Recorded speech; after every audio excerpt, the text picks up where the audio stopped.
morning, everyone. I was going to say it was a tough finding a parking space, and I can tell why. Good morning, everybody. This is the regular meeting of the Yuma County Board of Supervisors. We're also sitting as all special taxing districts. This is the October 7th, 2019 meeting. It's 9 a.m. Board members will attend either in person or by telephone. I think everybody's here. So this is the call to order. The first item on the agenda is the Pledge of Allegiance. Will everybody please stand? Supervisor McLeod, would you please lead us in the pledge? Sure. Please join me. I pledge allegiance to the flag of the United States of America and to the republic for which it stands, one nation under God, indivisible, with liberty and justice for all. All right. Well, first item in the agenda is call to the public. Call to the public is held for the public's benefit to allow individuals to address issues within the board's jurisdiction. Board members may not discuss items that are not specifically identified in the agenda. Therefore, pursuant to Arizona revised statutes, action taken as a result of public comments will be limited to directing staff to study the matter, responding to criticism, or scheduling the matter for further discussion and a decision at a future date. Are there any appointments from the board to the Board of Adjustment or the Planning Zoning Commission? If not, then I'll call for the presentation of the county line, which is Yuma 77, the Yuma County Government Channel. Our health district displays a creative way to create an after-workout treat. Our juvenile courts put together a concert that benefits Kids at Hope. And a program is underway which helps to ease the load on probation officers. These stories and more, this is your County Line.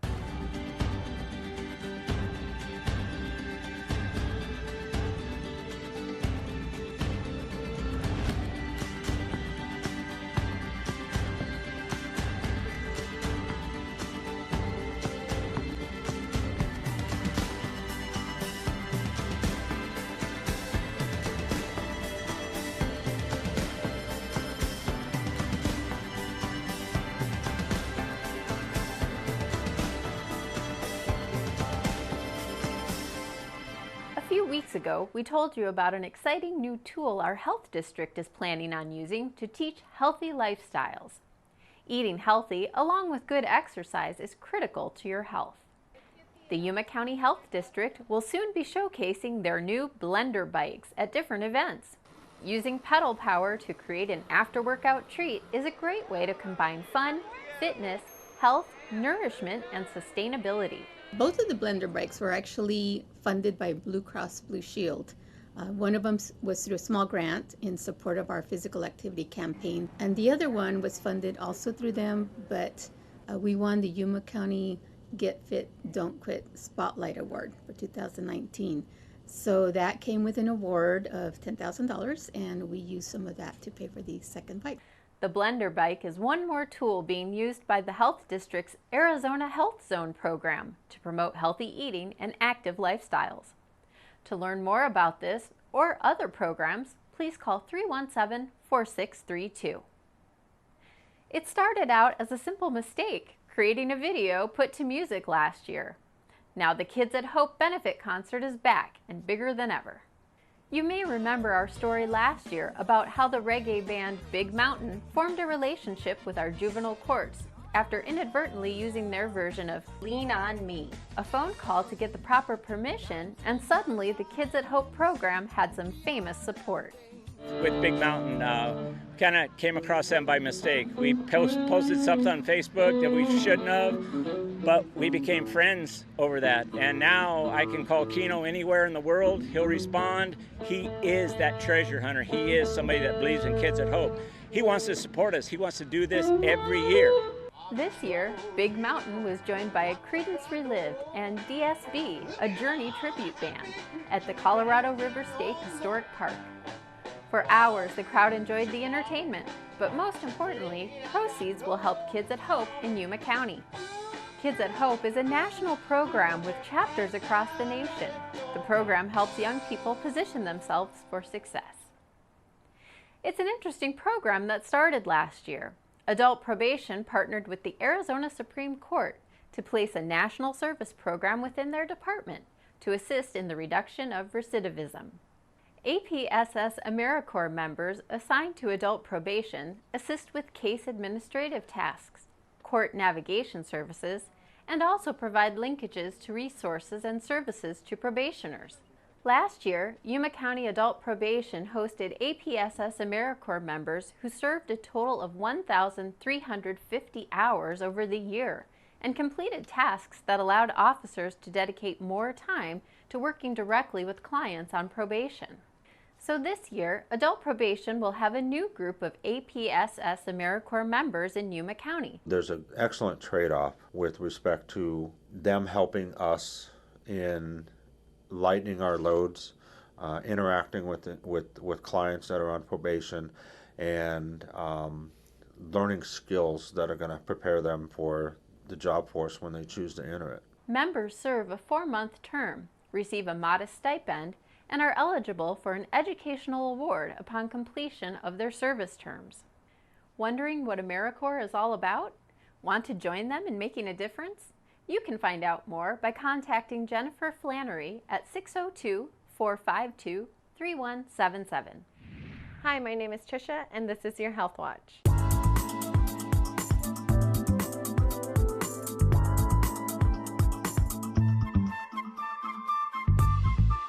Every day, more than 40 children are hit by a car in the United States. That's more than 15,000 children hit by cars every year.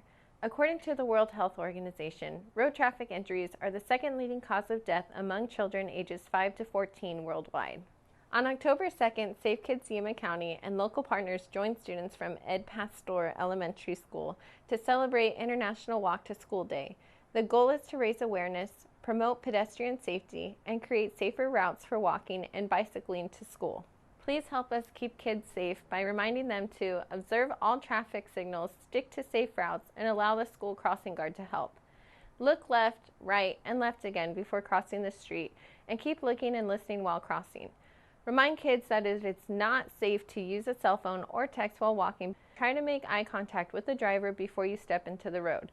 Whenever possible, cross the street at corners using traffic signals and crosswalks. For further information, please contact the Yuma County Public Health Services District at 928-317-4550. This is all for now. Until next time, stay healthy, Yuma. On this edition of our Department Spotlight series, we take a closer look at the county's Environmental Health Division. As part of the health department, our overall mission is to care for the health of the community. Our portion consists of two major programs. The vector control program, they do trapping. Through the trapping, they decide what kind of mosquito it is, then they determine what the approach is going to be to treat it. They focus a lot in educating the community, make sure they wear the proper protection, and then the environmental section, if food is either stored, prepared, distribute in any way, we regulate them. In addition to that, we also inspect every semi-private pool or public pool. Everyone that works in food service in our area is required to have a food card. That is a way for them to demonstrate basic knowledge of food service. And we offer a test here where they can take to demonstrate that. One of the reasons why we are successful is because our commitment to the health of the community. It doesn't matter if it's a weekend, a night, 3 o'clock in the morning. If there's food being served to the public, we are there making sure that things are safe.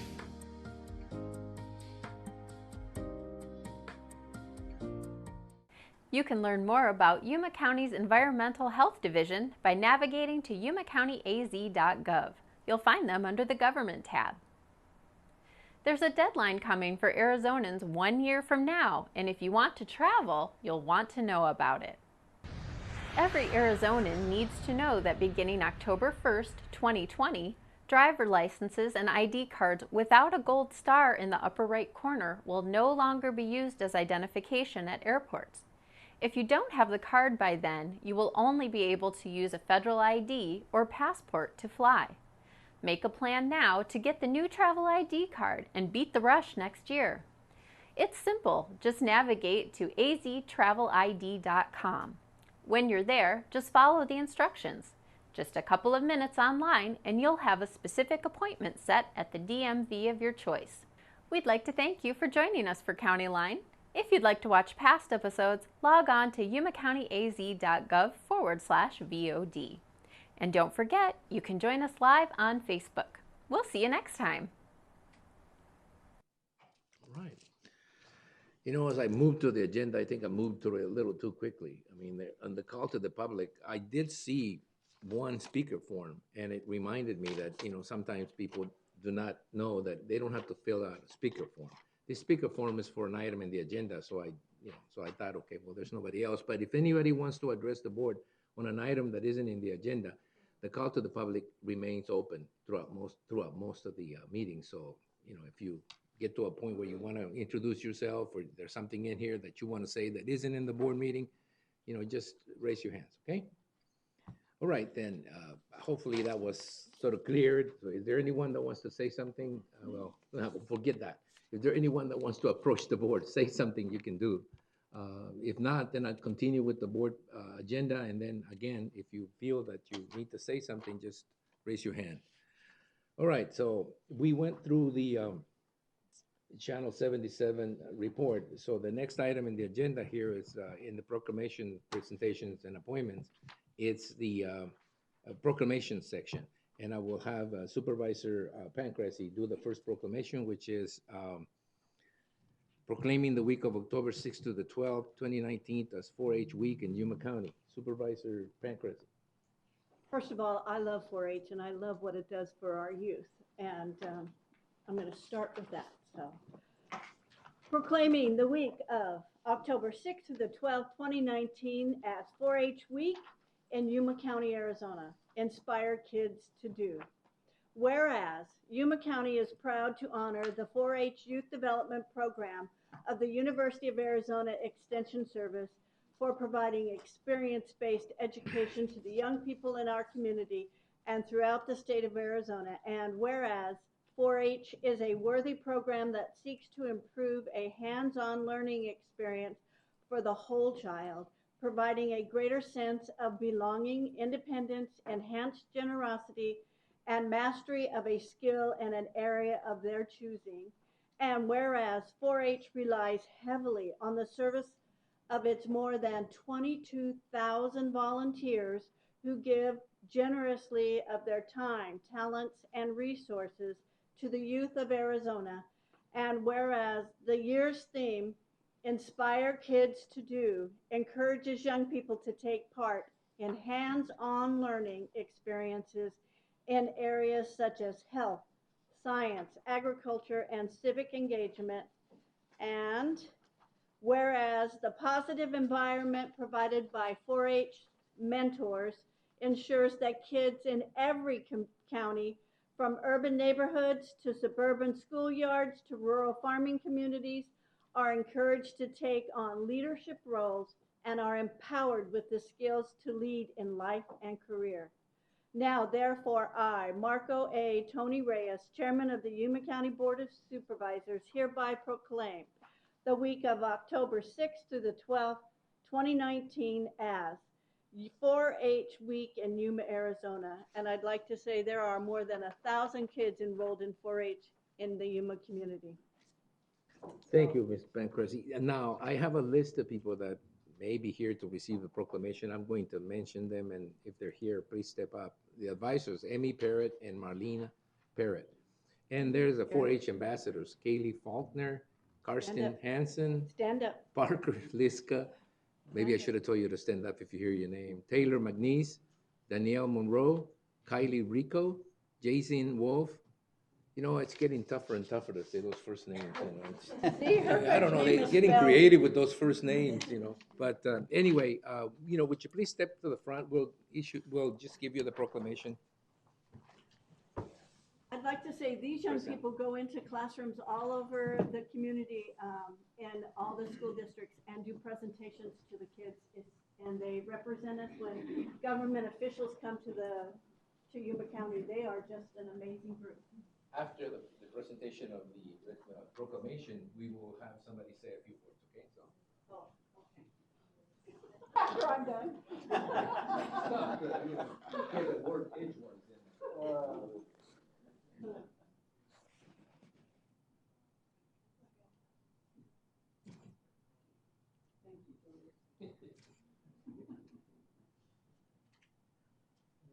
Ready? All right. Well, thank you very much. And if any of you wants to say a couple of words, you're welcome. Okay, now I can hug. Thank you. Yeah. Oh, sorry. With all the hugging and stuff.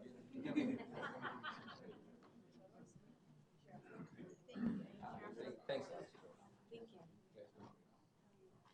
I had to drag it.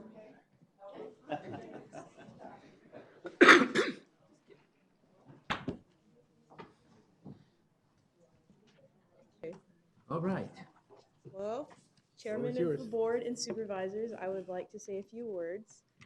Good morning, my name is Taylor McNeese, and I've been in 4-H for 13 years now, and this is my second year serving as a 4-H ambassador. On behalf of my ambassador team and I, we would like to thank you for your continuous support.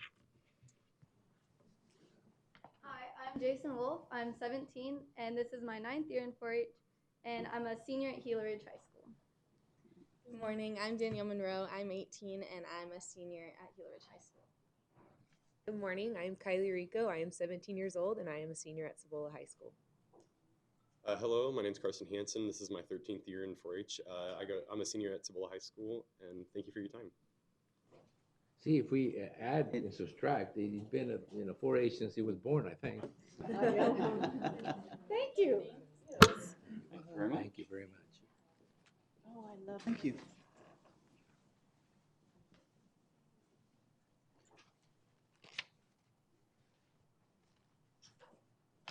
And can I say, Amy Parrott, you do an amazing job. Yes, Amy, step up. Yes. Where is she? Yes, but you do a great job. She's hiding in the back.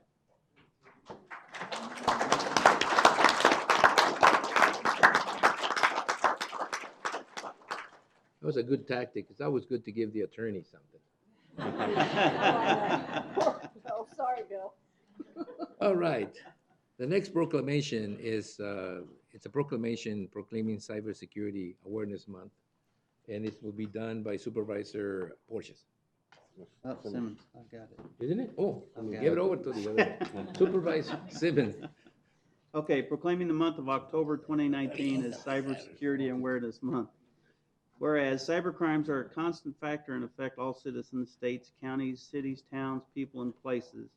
And whereas the full benefits of cybersecurity awareness require public officials and citizens who understand, support, and demand excellence in cybersecurity and cyber awareness.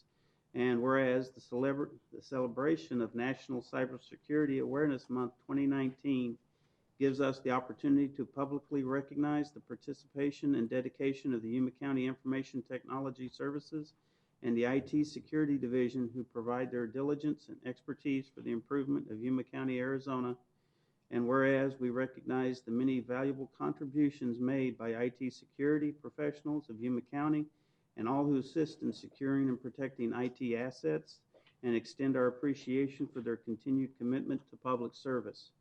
Now, therefore, I, Marco A. Tony Reyes, Chairman of the Yuma County Board of Supervisors, hereby proclaim the month of October 2019 to be Cybersecurity Awareness Month in Yuma County.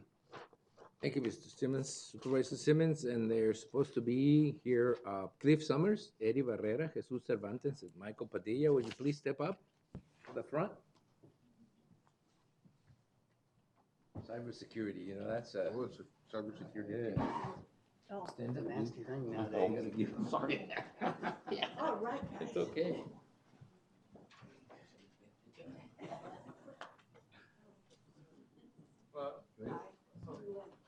Michael. I couldn't get into my computer. It's too good. Into the middle, Cliff. Get in here and do this is good. Supervisor McLeod gets to be Oh, at I'll the get end on of this it. side. I'll get on this side. I can get on this side. Hey, wait a minute, wait a minute. You don't know what you're doing. Okay, here we go. Get in the middle. Look up. You should be. Get 'em in there. Yeah, you know, they don't uncomfortable. Here, hold it. Okay. Oh, no, where's good? Yes. If this is the way they treat our civil security, we're in trouble. Oh, no, it's good. I can't get into my computer half the time. Yeah, yeah. Just be glad you're behind Supervisor McLeod. You're in front. I'm You glad get into it, that means it's The secure. wallet protection. The wallet protection bill. Thank you, sir. Thank you. He's coming. Uh-oh, jump ahead.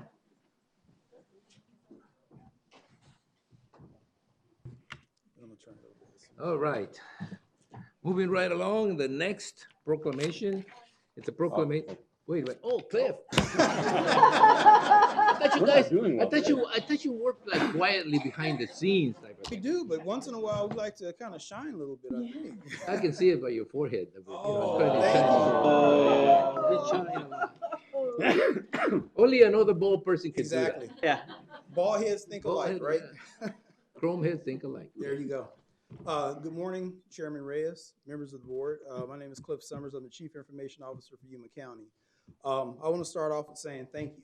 I want to say thank you to the board and also to county administration for supporting us and being a very proactive member of the cybersecurity family in the sense of being able to actually see what's taking place and get a good temperature reading as far as what's actually needed. We've had support across the board as far as anything that we need. Anytime something goes on or travel or anything, we've definitely got that support. And I also want to say thank you to the employees of Yuma County. The employees of Yuma County have really been good as far as, working with our cybersecurity program, reporting things, and just making sure that, we have this protection.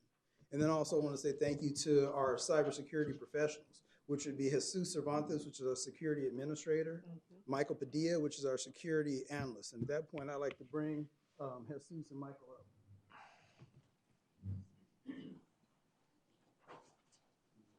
There's somebody else taking care of that security thing right now. Yes, isn't yes. Good morning, Mr. Chair and members of the board. I'd like to start off by also thanking you for the continued support to the cybersecurity program within Yuma County. You guys have been very instrumental in helping the program grow. Same thing for county leadership. We've taken the program from almost being non-existent to we now are almost up there with the top contenders with some of the other counties in the state. We do have some goodie bags for you guys to celebrate NSAM. If Michael, Cliff will pass them out. National Cybersecurity Month is held every year during the month of October. This is the third year that Yuma County participates and is an active member and champions cybersecurity, not only here in the workplace, but also in employees' day-to-day life. This year's message is own it, secure it, and protect it. In line with this year's message, several cybersecurity presentations will be held throughout the county for employees to attend. New to this year is we have partnered with the Yuma County Library District and several partners to also make available a presentation for the public to attend. That presentation will be held tomorrow at 5:30 p.m. at the Yuma Main Library. Oh, okay. Okay, all right.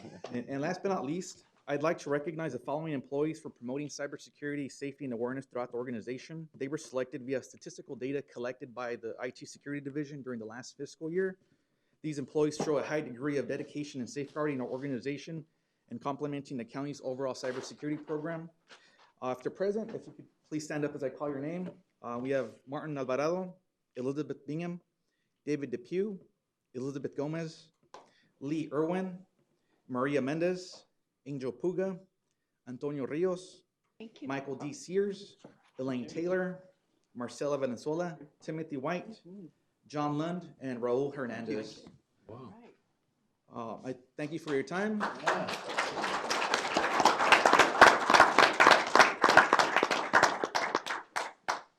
Thanks. We're going to give us a second to think about all that.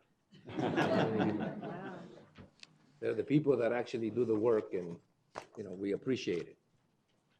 All right, thank you very much. I'm gonna give you a second in case you had to move out. I'm gonna feel safer once they're back in their posts. All right, the next item in the agenda is another proclamation. This one proclaiming the month of October 2019 as Community Planning Month, and Supervisor McLeod will handle reading the proclamation. Thank you. Thank you, Mr. Chairman. Proclaiming the month of October 2019 as Community Planning Month. Whereas change is constant and affects all cities, towns, suburbs, counties, rural areas, and other places. And whereas community planning can help manage change in a way that provides better options for how people work, live, and play. And whereas the full benefits of planning requires public officials and citizens to understand, support, and demand excellence in planning and plan implementation. And whereas the celebration of Community Planning Month gives us the opportunity to publicly recognize the participation and dedication of the Planning Commission, Board of Adjustment, and other citizen planners who have contributed their time and expertise to the improvement of the County of Yuma, Arizona. And whereas we recognize the many valuable contributions made by professional planners of Yuma County and extend our heartfelt thanks for the continued commitment to public service by these professionals. Now, therefore, Marco A. Tony Reyes, Chairman of the Yuma County Board of Supervisors, hereby proclaims the month of October 2019 to be Community Planning Month in Yuma County in conjunction with the celebration of National Community Planning Month. All right. And I think Maggie Castro is here to receive the proclamation. She's not bringing any bags of anything that I can tell, but it's okay. 2x4. A 2x4, maybe something good. She brought her crew. So we're gonna give you the proclamation and follow up with this time-tested statement that the check's in the mail. Thank you. Thank you, everybody. All the planning and zoning people and everybody else. You guys do a great job.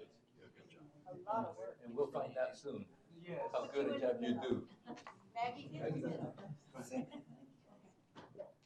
ahead, guys. You get in the middle. All right. The teacher and me. I noticed as time goes by that we need a wider lens camera every time.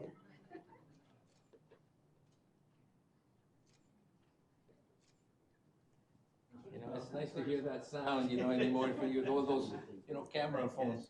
Thank you, guys. I hope there was film in that camera. Don't worry, Yeah. they take care All of that that. digital stuff. All right, that takes care of the proclamation side of the agenda, and it allows us to move to the consent calendar. And the consent calendar, the following items are listed under the consent agenda and will be considered as a group and acted upon by one motion with no separate discussion unless a board member so requests. In that event, the item will be removed from the consent calendar for separate discussion and action. We have items 1 through 15. Is there any items that you want to pull out? I know you have a declaration of conflict on one of the items, but you're not going to be a part of the discussion, so we'll record that in case there's a discussion on that item. Is there any? I just like pool number 8. 8? Number 8. All right, pool number 8. Is there anything And else? 6 and 12. Item number 6 and item number 12. Ooh. All right, then you have to declare a conflict of interest. But let me just go through the motions and separate and pull those out. There's been a motion and a second. I mean, there hasn't been a motion. Is there a motion to approve consent calendar items 1 through 15 with the exception of, is it 8? Yep. 8 and 6 and 12, Yep. right? Is there a motion? So moved. Is there a second?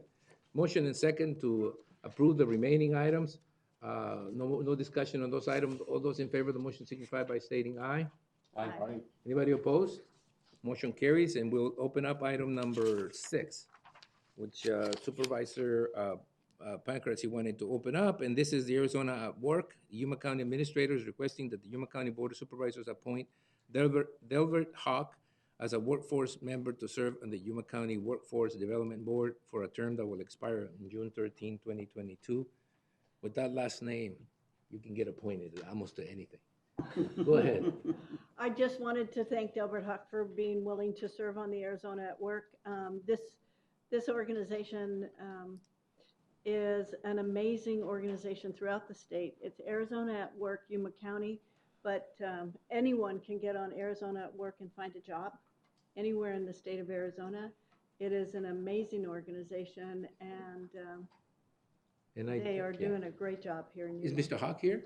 No, but No? Okay. the director of Arizona at Work is here. All right, good. And I want to say something else. I mean, there's been some changes that are happening to that board, especially on the side of the board members. And I want to thank the administrator, Susan Thorpe, for taking that challenge on to try to, put it all together with the board. And it takes a lot of work, it takes a lot of time, and it's not something that necessarily is pleasurable necessarily. So we appreciate the work. Thank you very much.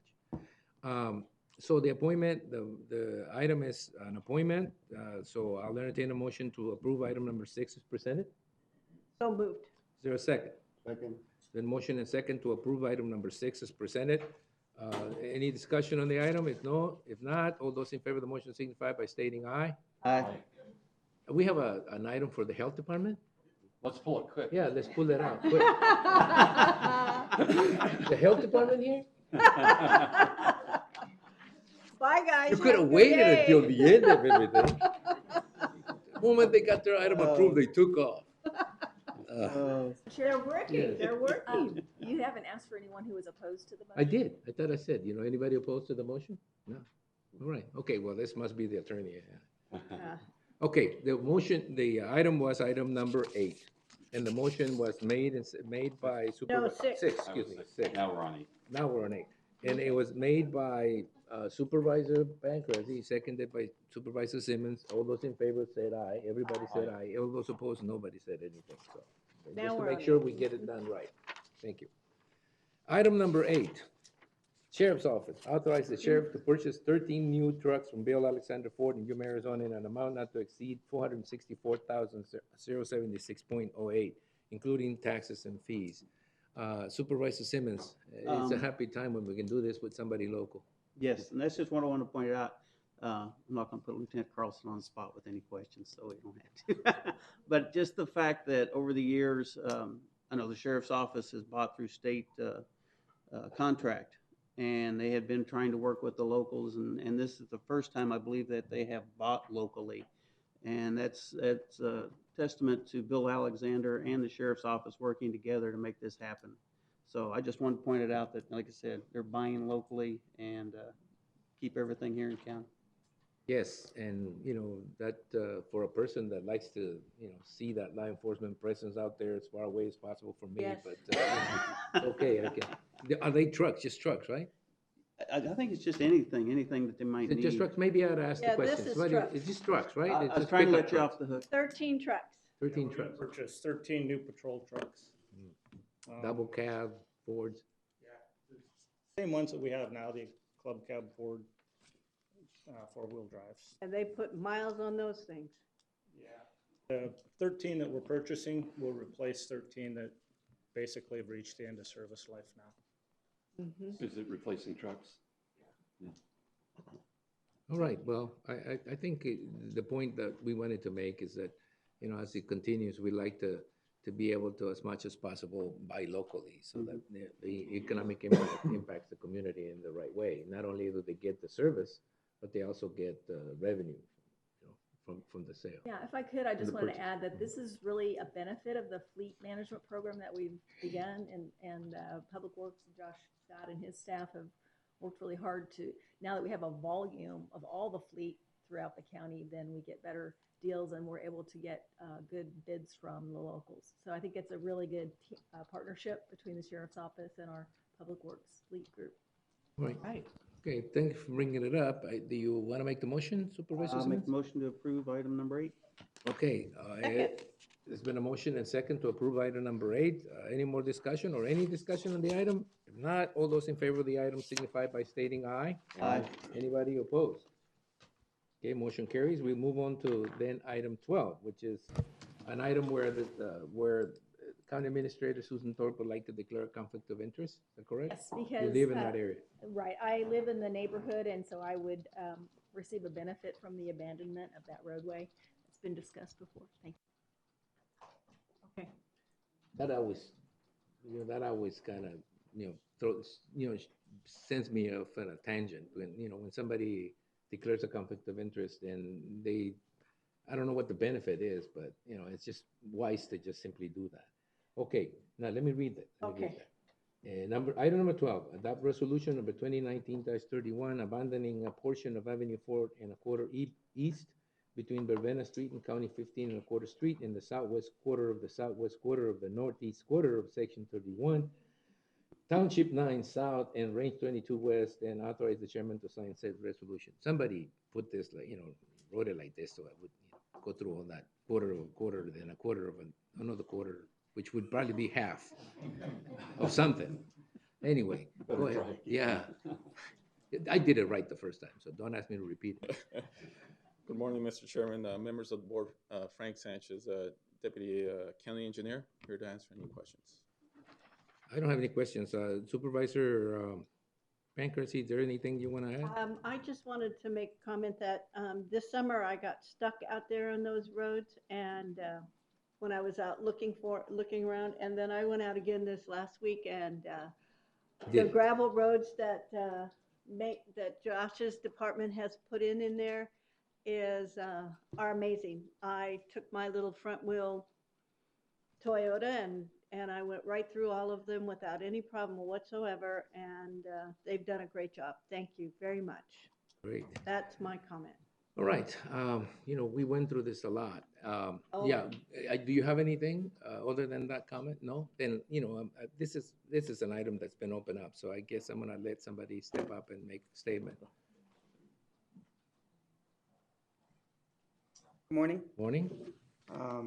Alfredo Chavez. I live in 4371. You guys heard me before. I'm only here this morning, and I just got off work. I didn't know what was happening. I'm here because the posts are already going up, and they're closing the road that I use every day. And I just wanted to put on the record, I guess this is a foregone conclusion. I guess this has already been approved. But I just want to put on the record that, first of all, thank you for the road. The road is fantastic because I was getting stuck going into my house. It's right there on the corner. And the road helped a lot. So I definitely benefited from that road. And I just want to put on the record that, so you know, there is, we had the charts here before, but there is no one that wanted that road closed that used the road every single day. There's no one that approved or wrote a letter that wanted that road closed. And I know you remember, it was all red on top. Everybody who used the road wanted it closed. Everybody who lived on the road wanted it closed. And everybody south did not want it. So I wanted to state that. I did talk to the fire department. My wife talked to them directly and said, is this going to be a problem? They said that they were going to use Verbena. That's the road that they're going to use because that's the road that they know. Now, don't get me wrong. They can use the other road just fine. But because of Google Maps and because there's a big road sign and it's obviously faster access to my house, they're still going to use Verbena. And then they're going to turn around and they're going to have to go around to get to my house. A delay, God willing, that will never happen. Which means the EMT would also be delayed coming to my house. God willing, that will never happen. But I want to make it a statement here that you were informed.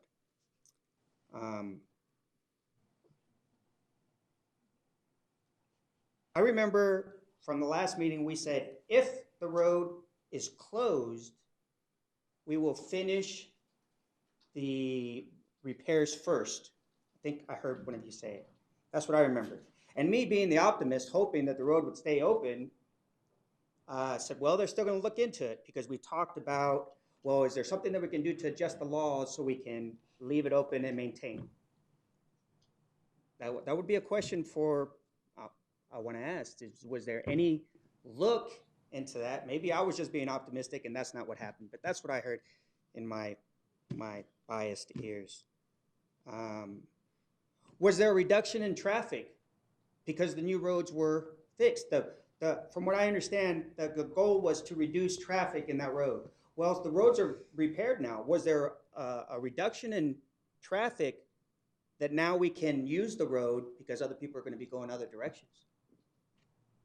And since it's not being maintained, who wants to drive through it? Well, I do, because it's 200 meters versus a quarter mile to get to my mailbox now. I don't know. It's directly in my path to work and the city. So instead of going left, I'll go right. Maybe it's no big deal. And the last thing that I want to mention is that the sense that we got, the residents that got there, feel that there was people taking advantage of their position in the community. One being law enforcement for a long time here, another being in the fire department for a long time, other members that are here, which I have nothing to base that bias on. I think it was great that she stood down. That's great. I'm just saying that there seems to be a sense of bias, because when I received the letter that, hey, it's going to be closed, the name on there was the son of one of the residents that works for the right-of-way.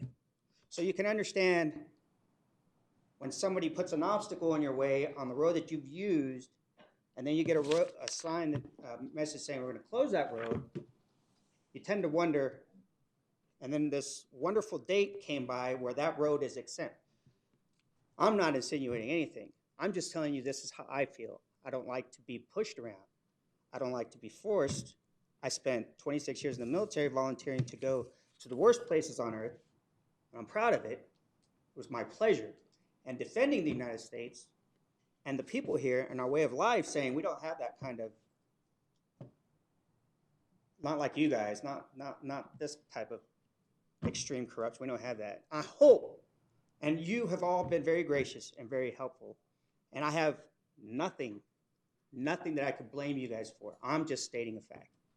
That I hope that all this was done with good intentions. And we're going to do what we have to do. We're going to go around and we're going to please the neighbors. I even talked to the neighbor this morning and said the neighbor that is the road is actually on. And I asked him, hey, they're going to close this road. I don't even want to stir up anything, but can I use the road to go? He's like, no, he's determined he's going to close it. The property is going to go back to him this morning. And again, the posts are already up, and I assume after this meeting, he's going to close the road. And that's all I have to say. If you guys have any, if Frank, I appreciate your help this morning, because I just asked him, and he informed me that the meeting was this morning. If you guys would actually say, was there any consideration to leaving that road open when we left, or was that just nice talk, hello talk? Okay, so that's all I have to say. Appreciate your time. Thank you. Thank you, Mr. Chavez. Any member have anything to say? Oh, all right. Thank you. Anybody else? If not, I think I'll take it back to the members of the board. I need a motion and a second. So moved. Is there a second? Second. It's been motion and second to approve item number 12 as presented. All those in favor of the motion signify by stating aye. Aye. Anybody opposed? Motion carries. Thank you very much. It's done, but I do want you to know that this took a long time, and it took a lot of people, and a lot of effort to get it done. And I know that there's almost never a decision that we make that makes everybody happy, but we tried to do the best we could, and we took our time with this, and hopefully, in some way, people will see the benefit. And again, it's almost impossible to make a decision that makes everybody happy, but we try. Thank you very much. We'll move on then to item, I think we finished with the consent calendar. We'll move on to discussion and action items. And in these items, the board will open each of the following items separately for discussion and action as appropriate. The county administration, this will be item number 1 in the discussion and action items. We'll hold a hearing to consider whether to allow after revision or deny the Mohawk Valley School District's request to incur liabilities in excess of the budget in accordance to ARS 15-907 ARS, which is Arizona Revised Statutes, I think. Okay, this is a public hearing, so I will hear a public hearing once I open it up. Is there anybody making that presentation? Yeah, That's Tom. Tom. Okay.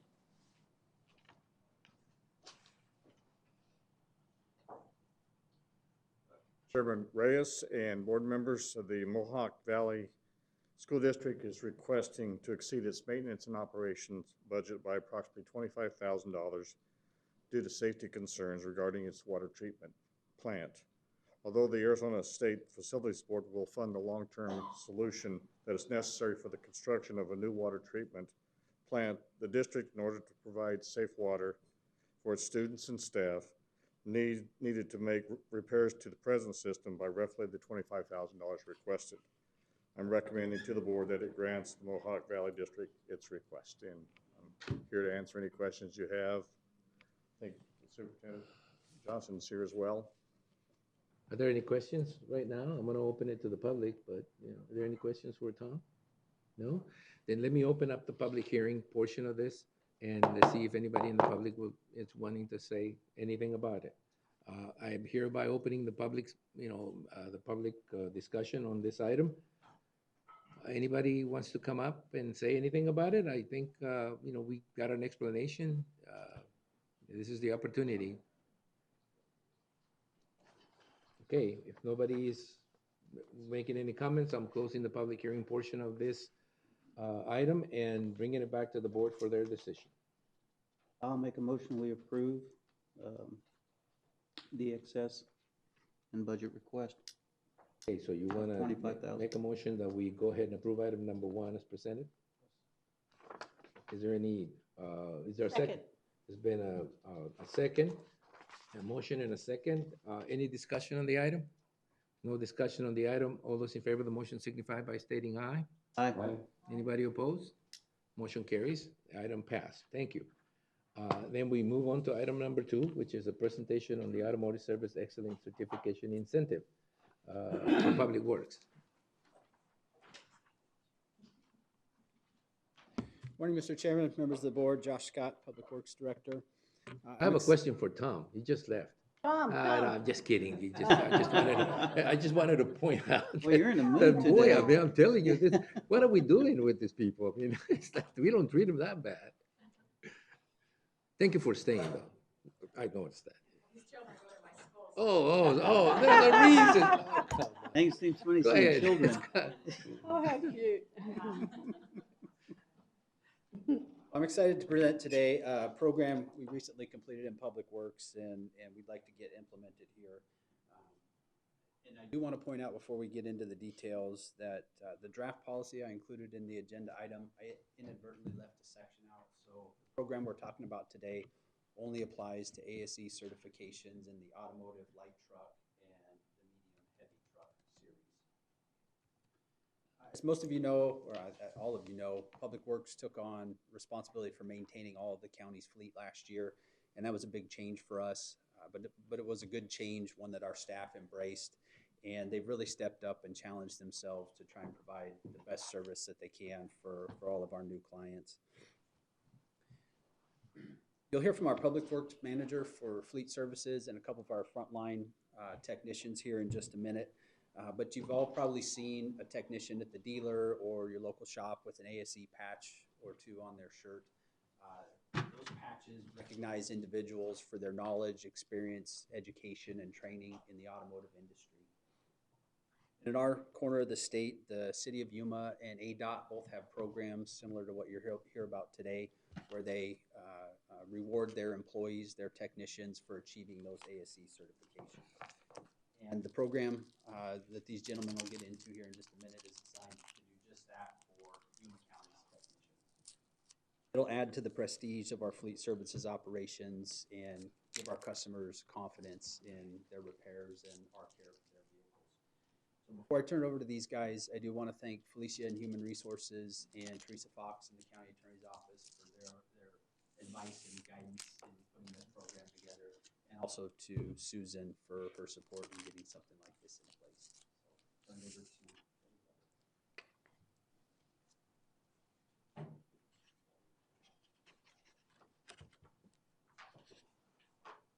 Good morning, Mr. Chairman, members of the board.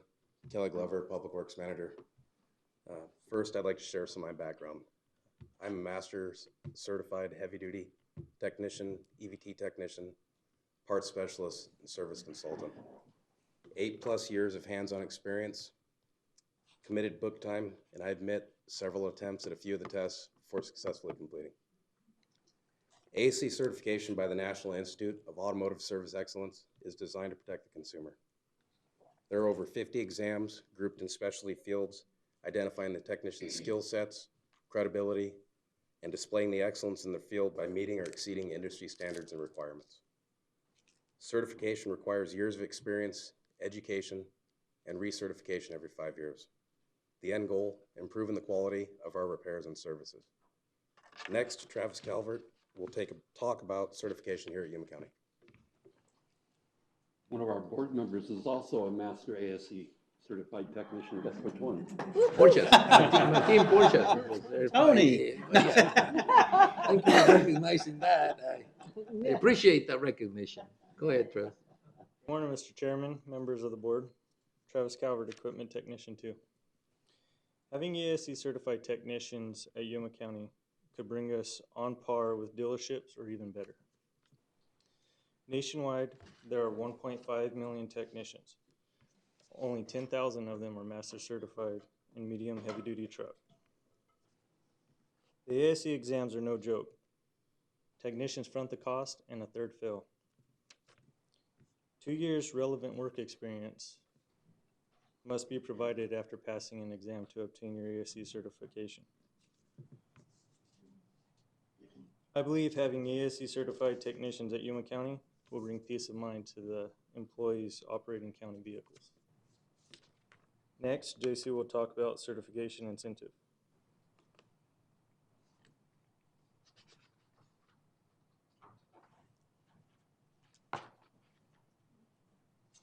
Good morning, Mr. Chairman and members of the board. JC, Equipment 2 Technician. The certification incentive is a positive plan for both the professionals employed by Yuma County and the fleet itself. This policy will motivate our technicians to better themselves and receive financial recognition for doing so. Our existing mechanics will become stronger and more knowledgeable, as well as attracting outside high-caliber technicians. This policy will continually improve the quality and efficiency of the work coming out of our fleet shop. In my experience, I've had to put in dozens of hours of study time to achieve the 3 certifications that I possess, which requires a lot of personal dedication. Now I'll turn it back over to Kelly Glover for the Blue Seal of Excellence. They practice this quite a bit, I can tell. Good job, guys. Yeah, tag team thing. Along with ASE certification, our goal is to earn recognition as a Blue Seal accredited shop. Earning this accreditation will push fleet services to elite class of business. Qualification requires 75% of staff to be ASE certified. Currently in Arizona, certified fleet shops only include Buckeye, Peoria, Scottsdale, Mesa, Tucson, and Pima County. Furthermore, Public Works could become the first organization recognized in Yuma County. We look forward to all the great things to come to Yuma County, Public Works, our customers, and we hope you do too. We are hosting an open house November 25th. We hope to see you guys there. Mr. Chairman, members of the board, we would be more than happy to answer any questions at this time. We'll let the resident expert here take the lead on that. Congratulations. Those tests are not a joke. You've got to know your stuff in order to pass those tests. So congratulations. Yeah, and thank you for the effort. And I mean, you know, it's incredible. Yuma County is a service entity. I mean, we don't sell stuff. We basically are a service organization. To think and to see that there's that kind of care, you know, in improvement and you know, the desire to become better and better, it just makes you be glad to be a part of it. So, you know, thank you very much. We really appreciate the effort, and we're just glad it's not during, you know, salary adjustment time or something like that.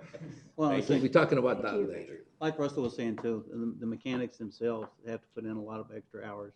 So kudos to you guys for doing that, and thank you for caring enough to go that extra mile. And Josh, Is there a thank you. financial incentive? Sorry. Okay. Thank you for encouraging it. and promoting it. That's the important, yeah, thank you. Mr. Chairman, Supervisor Pancrazi, like it's stated in the agenda item there, that's something we've really focused on the last few years in Public Works is personal and professional development and growth, and this dovetails right into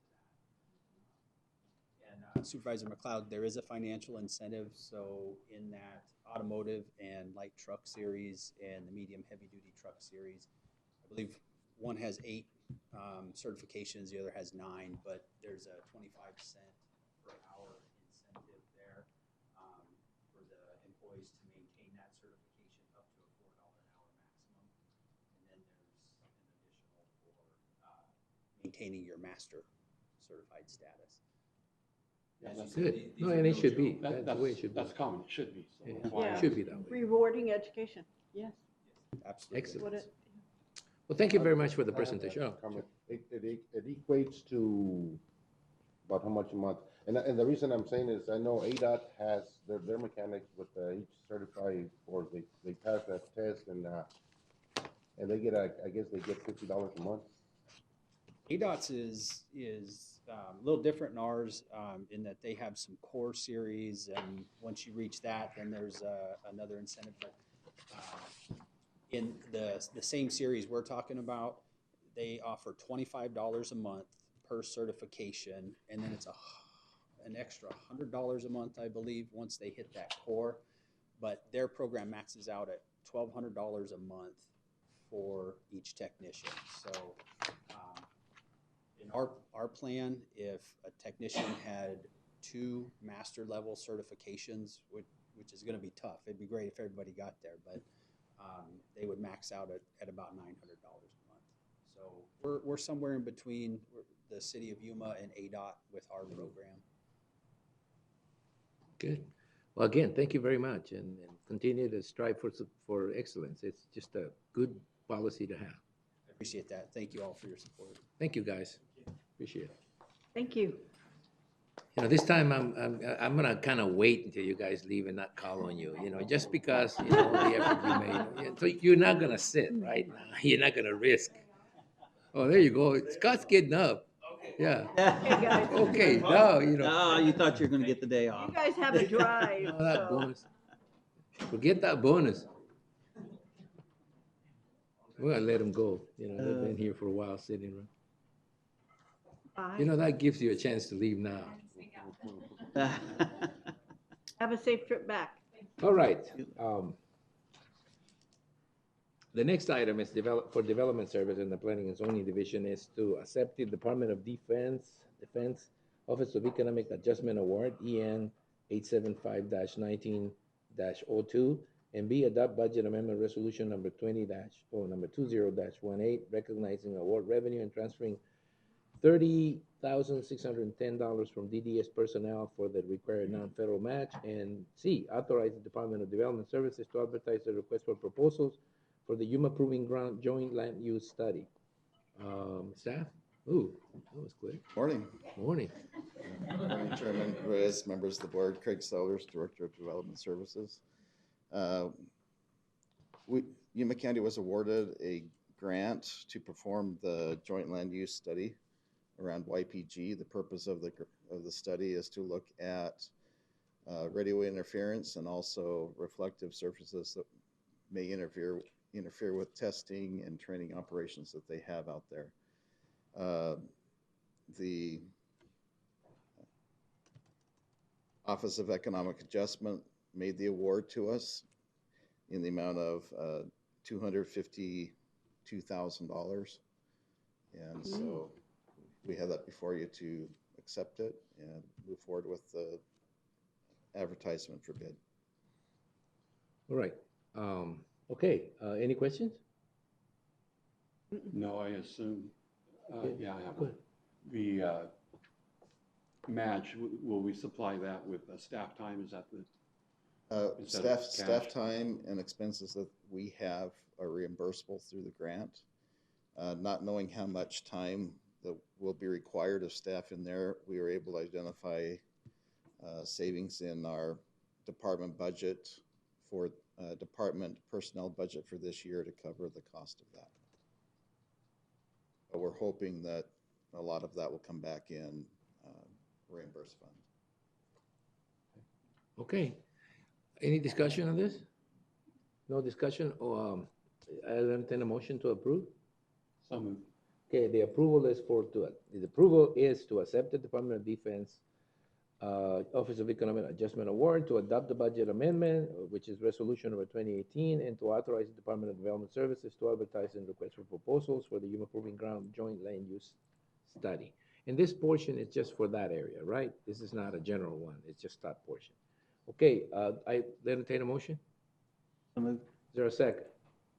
I thought Russell moved in already. Yeah. You moved already? Uh-huh.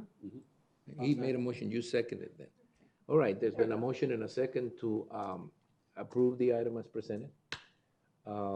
Any more discussion or any discussion? If not, all those in favor of the motion signify by stating aye. Aye. Aye. Anybody opposed? Motion carries. Thank you. Item number 4, facilities management, discussion regarding 197 South Main Street remodel project, exterior facade design. This is Mr. Highland. Chairman Reyes, members of the board, Dave Hillen, Director of Facilities Management, here with a dreaded PowerPoint for you. It'll be brief. We were That's asked what they all say. we were asked to put together a quick overview of planned improvements to the exterior of the building at 197 Main with regards to the second phase of construction there. And just to recap, to begin with, if I can find the right button to push, there we go. The first phase of construction actually accomplished a fair amount of improvement to the exterior. That portion of the project, of course, focused on the left-hand side here, the 3-story level of the building for the assessor, recorder, treasurer, as well as the lower corner on the right-hand side for election services. So part of the improvements to the exterior for the first phase included re-roofing both buildings, both portions of the building, either completely replacing windows or replacing glazing and window treatments wherever they need to be done so. And then, of course, the whole building was painted and signage lettering placed on the exterior as well. What really wasn't touched was this very south wall on the right-hand side, which is a part of the second phase that we're getting into now. And as beautiful as that is, we do feel like there may be some appropriate measures to be taken here to enhance it. Of course, we are trying to work within what we have, trying to maintain courses in a historic overlay district, and we don't want to go adding a whole lot of new holes in walls or windows and doors where there weren't already. But fortunately, there's a number of locations where windows over the years have been covered over as the building's been used a variety of different ways. So occupants had a different way had different needs, and therefore they closed up some windows here and there. That lovely awning will be the first thing to go as soon as it's humanly possible. But you can kind of see on this photo here, that's sort of two photos pasted together to show most of the south side. And you can see a number of places where they're sort of poorly patched over, particularly on the lower left-hand side. So we've built our design around that, tried to place walls and whatnot where we can open up as many of those windows again and make use of that. The interesting thing about the construction of this building, I don't know if that's the right word or not, but you'll see, especially on the door on the right, you can see how deep the wall is. It's as much as 2 feet deep in areas. That's actually kind of lends itself nicely to this because the windows are way in the back, they're recessed, so you get some shading just from the depth of the wall itself. That will be an advantage for sure. Most of the glass that's in these windows, if it even is glass, but where it is, it's just a single pane and certainly not insulated or anything like that, and it's kind of held in place loosely, I guess I would say. Loosely. So our architect put together a quick rendering of a concept plan of what might go on there. He didn't go into great detail. You can see in the front corner here, that's actually got that stone facade over it already, so that wouldn't be touched. But right about where that lower level roof ends, that's where the wall depth changes a little bit. And this does give you an idea of where we are planning on reopening windows or maintaining those windows that are already there. And again, those will line up with planned offices and open spaces where we can make benefit of that daylight coming in on that side. Of course, it is on the south side, so we want to provide some additional sun protection. You can see the shadows that he added on this, which indicates you probably put the time of day at late morning.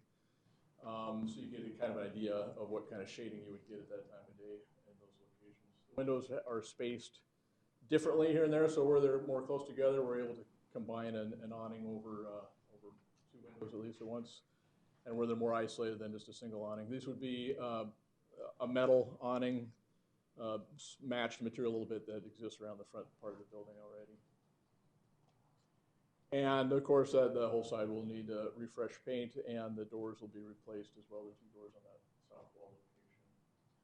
Beyond that, there isn't a whole lot planned at this point in time. Again, we're trying to put our focus more on interior improvements and just work with what we have to understand possible on the exterior. So the front, which is the ugliest part. The front. There.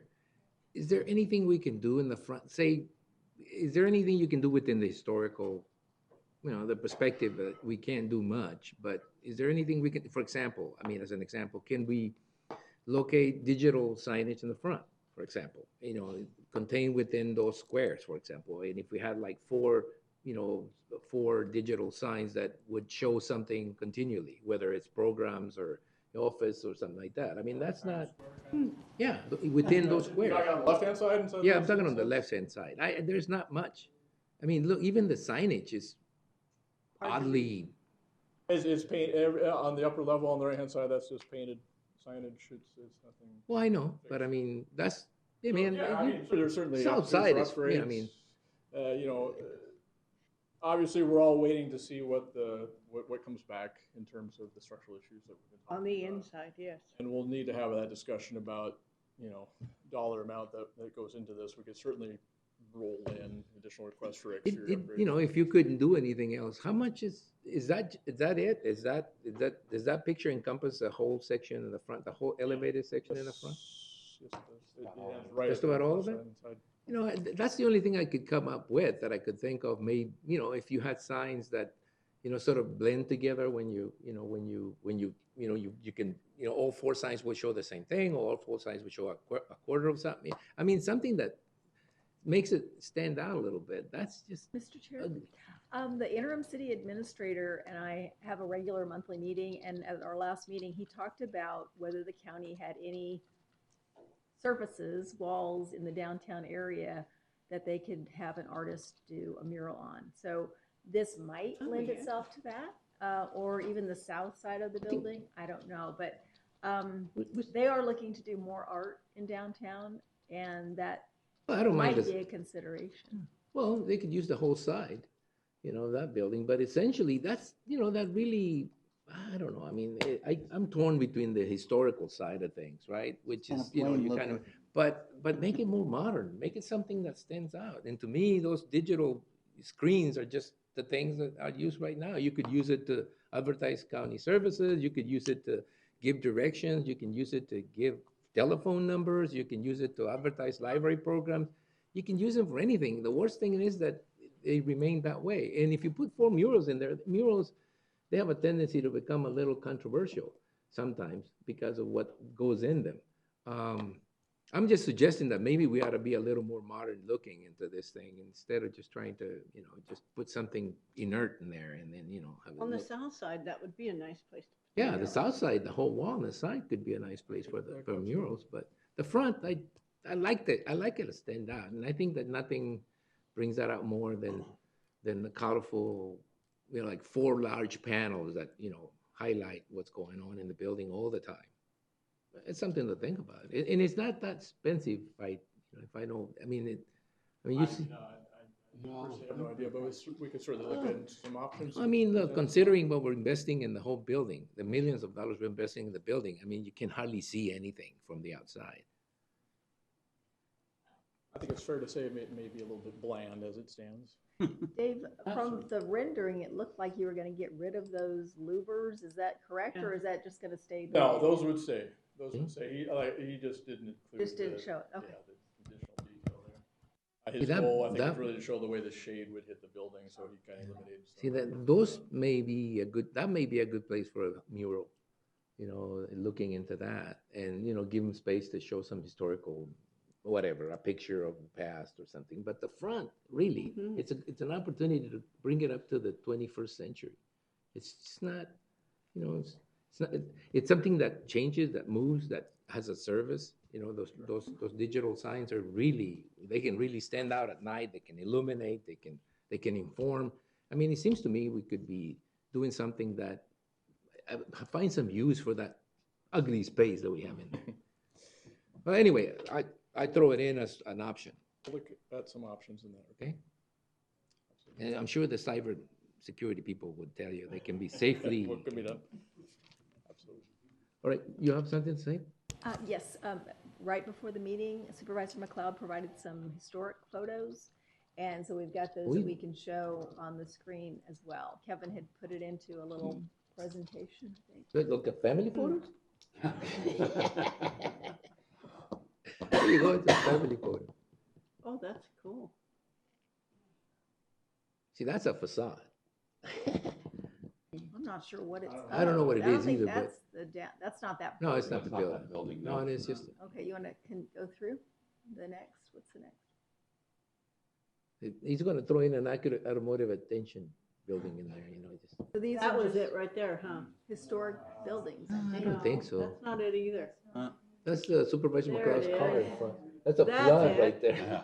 So you can see they had. Well, that's they what had it looked windows like. there. It used to have a bunch of Yeah, windows. see, I mean, it Right. looked like something. So I was There's a curious sign if up we on could top. put windows in, where those. Can windows be put in there, or it could fake windows be put in? Oh, fake windows. That sounded like something else. Can we put water in front like that? A lake? It'd be nice to have like a front lake in there. Can we do that? Yeah, we couldn't replace all those windows in the front like that. There's some that are in No. the stairwells. No, or and- mechanical closets, but, I mean, look, there was even windows on the side. There still are. They are. Usable windows. Okay, is there any more? Mm-mm. That's it. No. That's it. You missed the chance. The All only right. picture Well, we anyway, have look, is of the I offer that flood. suggestion because I think that the thing missing in there is just how do you bring it to this bring the century? front, yeah. How do you bring that front and give it a boost in terms of, when people are looking at it, there'll be something interesting to see.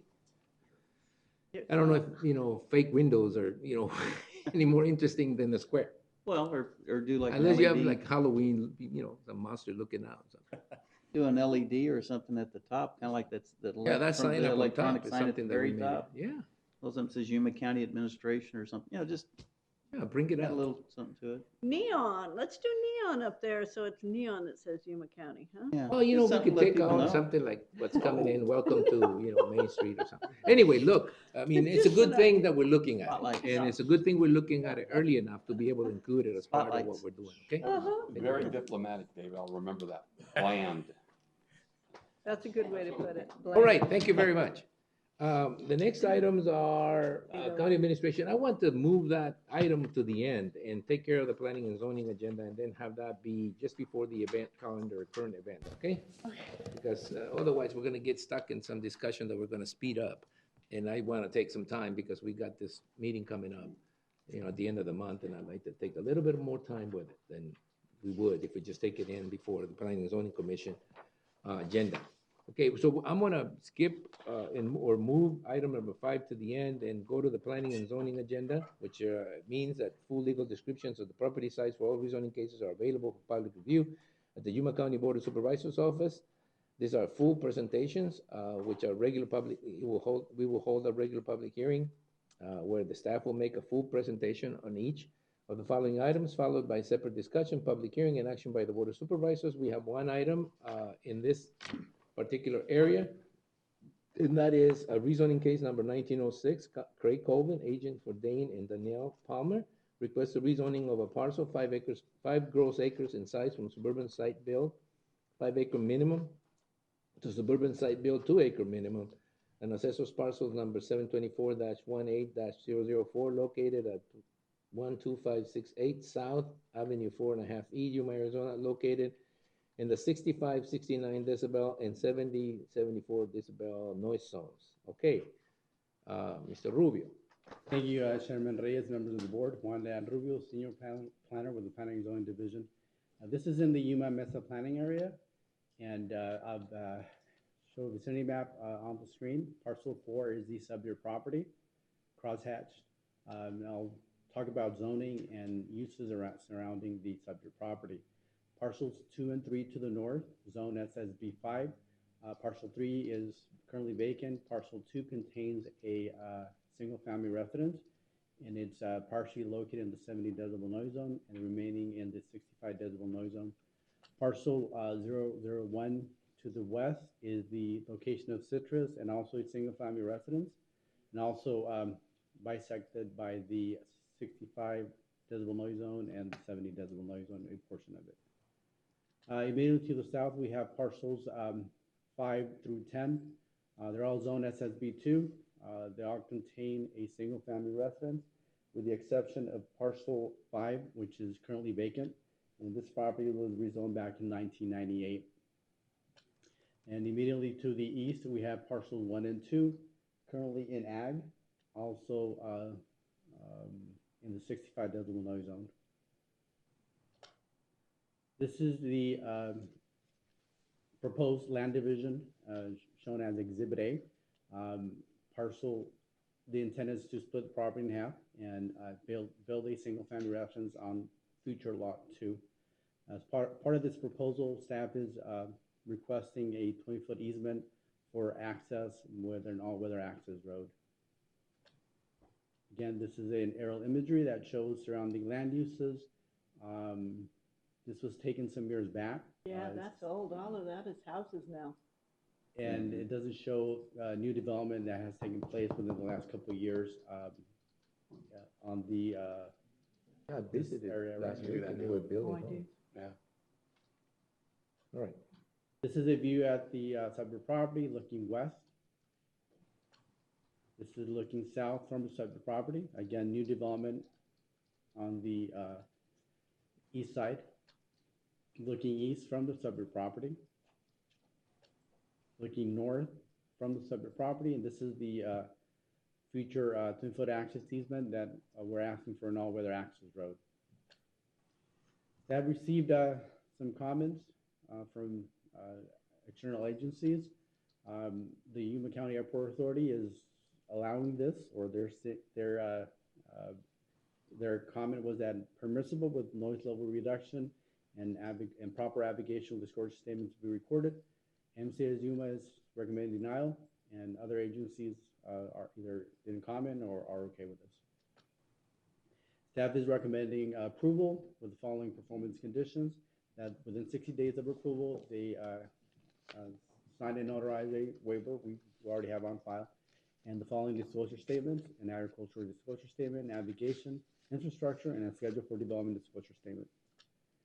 And the following schedule for development: that within 1 year of approval by the board, prior to the approval of land division permit, that they apply for a grading permit to improve the easement that I talked about, and they provide for emergency vehicles to turn around within that easement.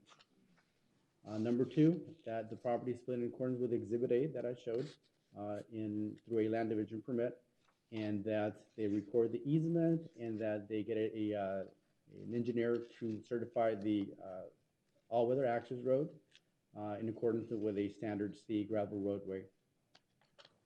And that all lots resulting from the proposed land division be provided with the means of irrigation and access to irrigation water. And that concludes staff's presentation. Chairman, is this where I need to do my? Yeah, you need to declare conflict and Yeah. step back. I have to declare conflict and not vote on this, so. Thank Okay. you. All right. But you have to leave the dais, or can remain at the dais. Okay. All right. I'm going to open up, well, first of all, I'd like to ask if, yeah, that's right. If any of the supervisors have any questions for staff. So this land division will result in 2 lots, correct? That is correct, Chairman Reyes. And then when it's time to build, will they be required to not build in the 70 dB? Will that be part of development services issuance of permits? Chairman Reyes, Supervisor McLeod. The 70 decimal noise zone is only a small portion of this parcel. Yeah. It's not within the buildable area. So they will build within the 65 decimal noise zone. Would be very, very hard for them to build in that little corner of. But the question was, It's not a condition of approval, but because it'd be difficult to build it would be anything. on that. difficult and maybe impossible to build within 70 decimal noise zone. They will have to build here. It's just which is nothing fits in that little corner Mhm. in terms of a building. C4 is the one that's Yeah. getting split, Yes, and so they wouldn't be able to. I was looking at 2 and 3. No, that's not. No, that's I get it. that's another parcel. Okay. Yeah, so the bulk of it. Yeah, the bulk of it is in the 65. All right. Any other questions? If not, then I'll open the public hearing and ask anyone here that wants to address the board to come step forward.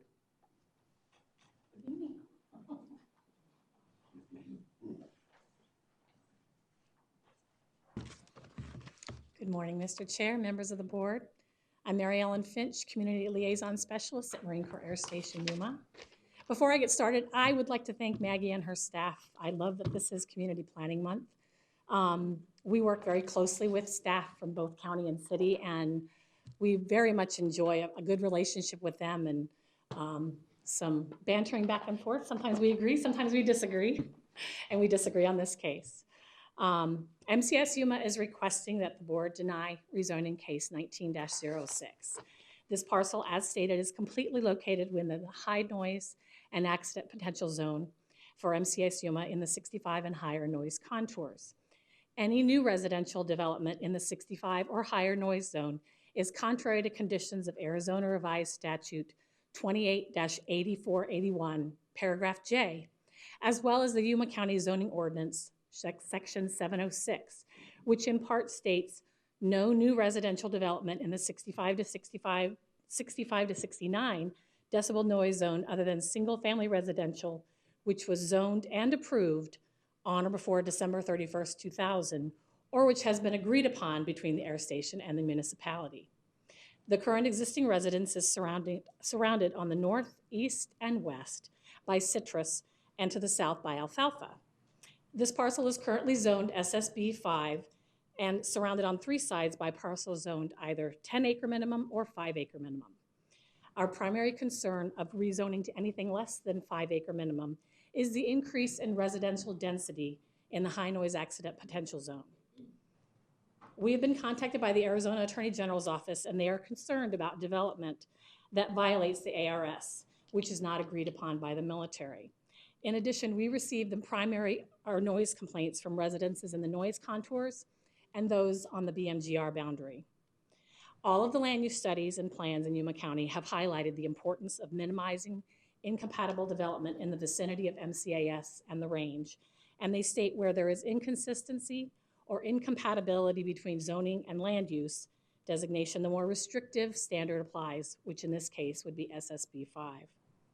We are aware there are parcels that have been rezoned to SSB 2 to the south, but with recent approval of our updated ACU study, our plan is to provide a more holistic approach to zoning change requests within the noise contours, ensuring consistent responses for the safety of the public and the continued mission of the Marine Corps. When our squadrons are fully operational, we will have 72 F-35s. This is a louder aircraft than the existing Harrier, and residents in this area will experience sound events. I did want to add a few additional items.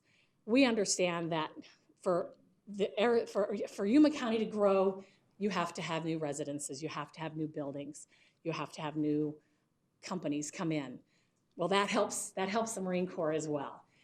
We're kind of a hand in glove with our community. When you grow, we grow. When we grow, you grow. But we just need to make sure that we balance growth with safety and operational concerns. We've had some recent cases where we've disagreed.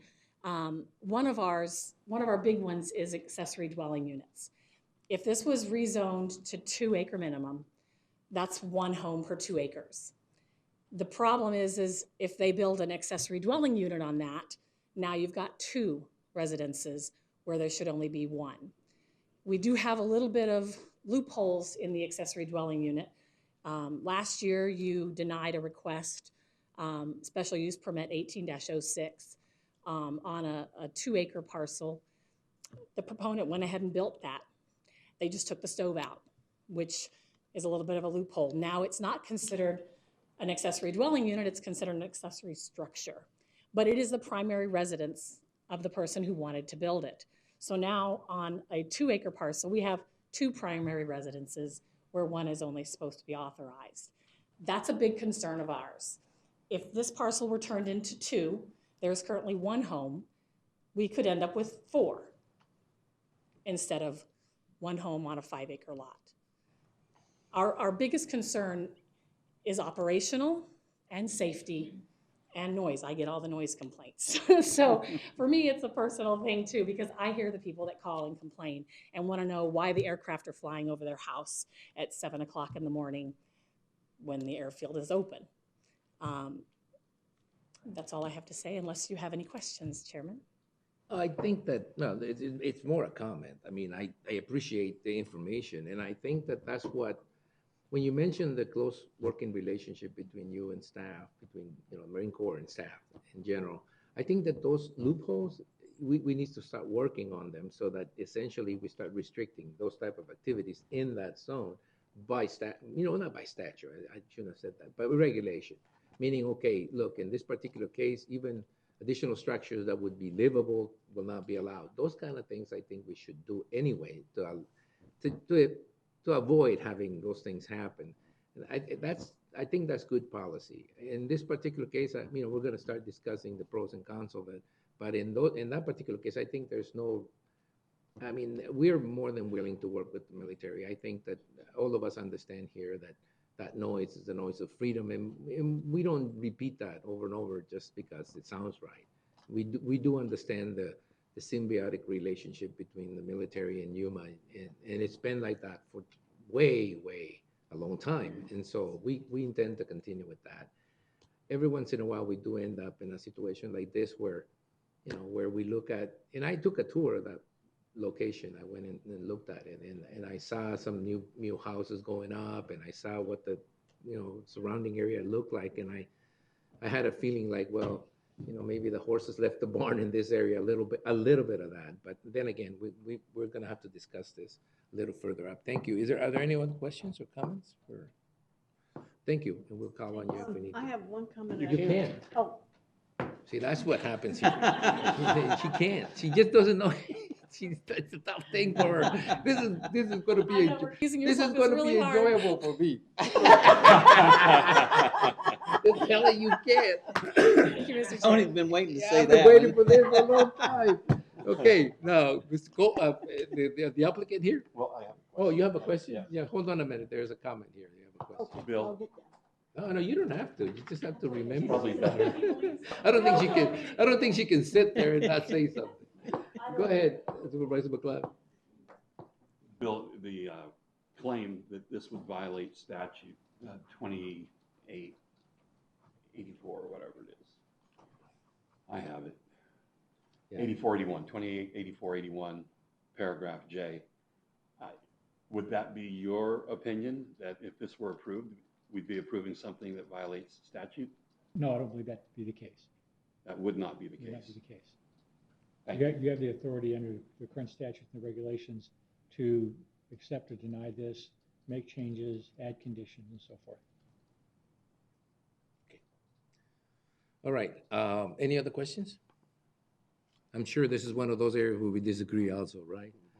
But this is a pretty tough one. Yeah. Makes it tough.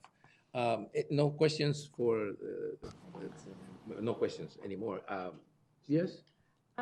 Just to make you aware, I thought we had enough time this morning to print out the letter. The Chamber of Commerce wrote a letter in opposition and did cite the statute as well, but we didn't have it as a handout for you. Right. Okay. Yeah, we can bring that out during the discussion anyway, and it's fine. Put it in the record. All right, Mr. Colvin, we'll work our way to that letter in a minute. But do you want to say anything? Mr. Chairman, members of the board, Craig Colvin, 6105 East Alyssa Lane in Yuma. The owner has lived here in the adjacent parcel for 20 years and is one of those that enjoys the the sound of freedom, and more than happy to sign the abrogation agreements. One of the other issues that was mentioned on the conditions was the irrigation that has come up in the past. There are actually 2 existing head gates that would service the future 2 lots, so the irrigation and the easements are there and intact and ready to go. I got a question. Do your client understand the requirement, the noise attenuation requirements that happen on that area? Mr. Chairman, yes, he's very well aware of that. So. Okay. No concerns. Any questions, Mr. Colvin, for the applicant? Not? Thank you. You. Well, this is one of those guys that we get to face every once in a while where, you know, we have an individual. I have another question. Oh, you have another For legal, question? Yeah. Go ahead. Thank you, Mr. Chairman. Bill, would we have the ability, as part of the conditions of rezoning, to state that there shall be no accessory dwelling units on these parcels? I believe Supervisor McLeod, you can make any conditions of rezoning that would have to be enforced in order for them to get the rezoning. I'm sorry? You would be able to make those restrictions, yes, in those conditions. We could, under Yes. those conditions? Okay. Maggie may disagree, but. Mr. Chairman, Maggie Castro, Planning and Zoning Director. Because the zoning ordinance has a provision for making an application for a special use permit for an accessory dwelling unit, that would be contract zoning, and even through a condition would not be prevented from making application for a special use permit. However, if there's still a question about that, my response or Bill's response, we could get a legal opinion from the county attorney's office to clarify that further. But in instances in the past when this question has come up before, that has been the I understood that, it was my understanding from years of doing this, that conditional rezoning was frowned upon to begin with, that, you know, once you change the zoning, everything that applies to that zoning designation goes, even if you say it doesn't, you know, as part of the conditions. Now, could we work it so that we could come up with a commission initiative actually stating that, coming up with a new zoning designation that allows that but doesn't allow an attached dwelling? Sorry? Mr. Chairman, there was a discussion, a work session a few months back concerning a possible amendment to the zoning ordinance to remove the provision for accessory dwelling units for properties in the noise zones. The board was advised that such amendment to the zoning ordinance may result in Prop 207 claims because the current zoning ordinance does have that provision, so it may cause a diminution in property values.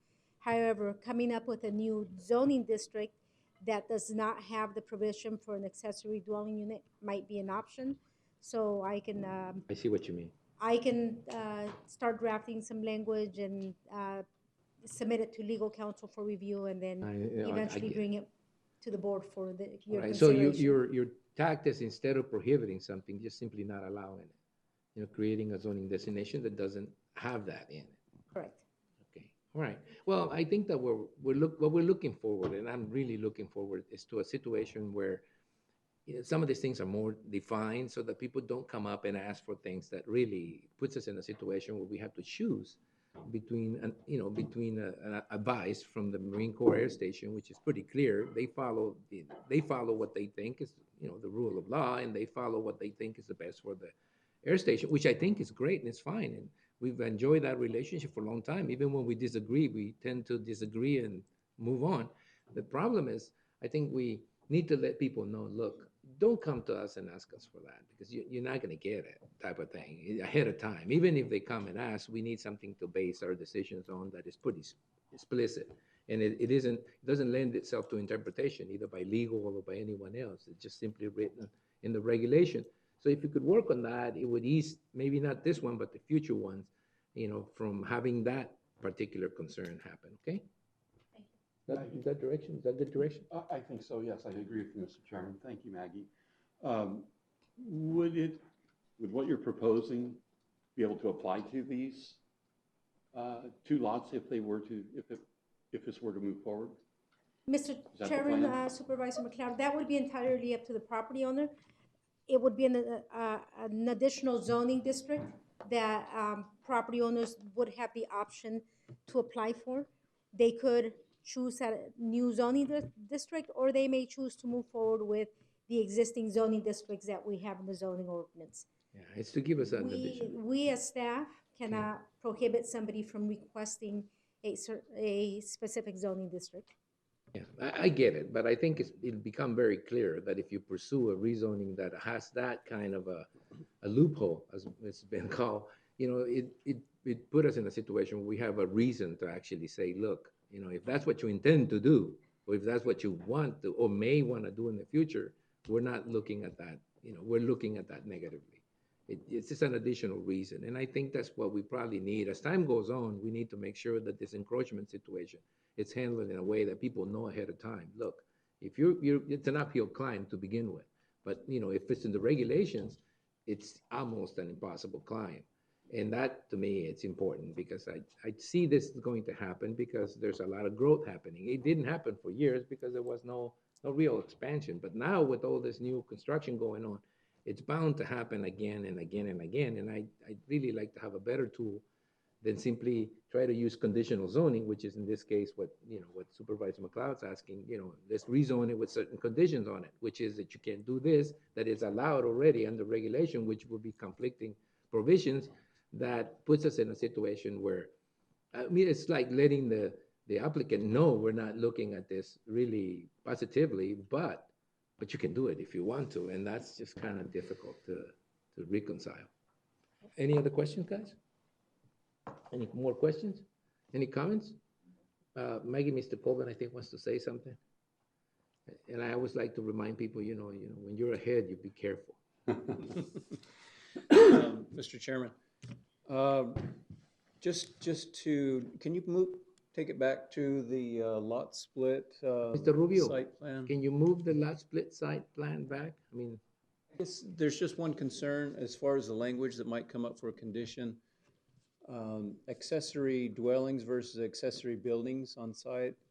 Even the picture, you'll see that there's an existing, on lot one, the future lot one, there's an existing residence, but there's also a shop there, which is a regular farm shop. It's a 20-foot shop. It has tractors in it.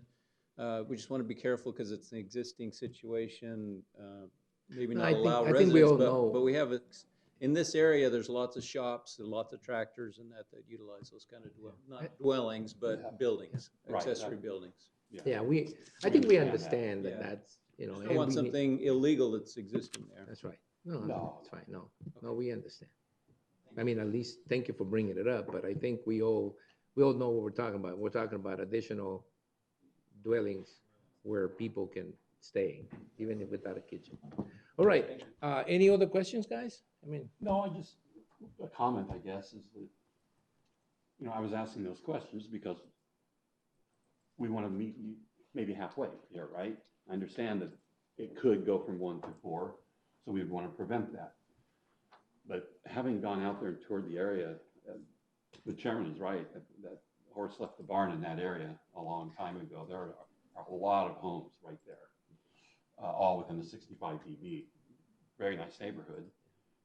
But a lot of homes. But it's not, and I do agree, but it's not a reason to continue to allow it. That's what I'm saying. Even if the horse is out of the barn and there's very few cases where this could happen, really, if there is some that could happen, and there are 2 larger parcels there that are 10 acres each, we want to make sure that those people don't get the same idea, because that's probably, the way we look at it, when we say that, is that there's enough happening in that area to lend other people to believe, okay, well, if they did it, we can do it. And we need to get to a point there where people know exactly what they're facing if they come in and want to split further up, because we don't want to jeopardize the operations of the Marine Corps Air Station. So finding that middle ground is important, but at the same time, preventing it from happening is probably more critical. And if it gets us along the road to do that, then we'll be better off overall. We will be better off, and the Marine Corps Station will be better off if people know ahead of time what they're going to be facing. Okay, on this one, I'll need a motion. Mr. Chairman, I will Move to approve rezoning case. I need to get back to you. And with the conditions, right? With the conditions as suggested Yeah, by you know the what? staff. Let's run through those again. Make sure we're not messing something up here.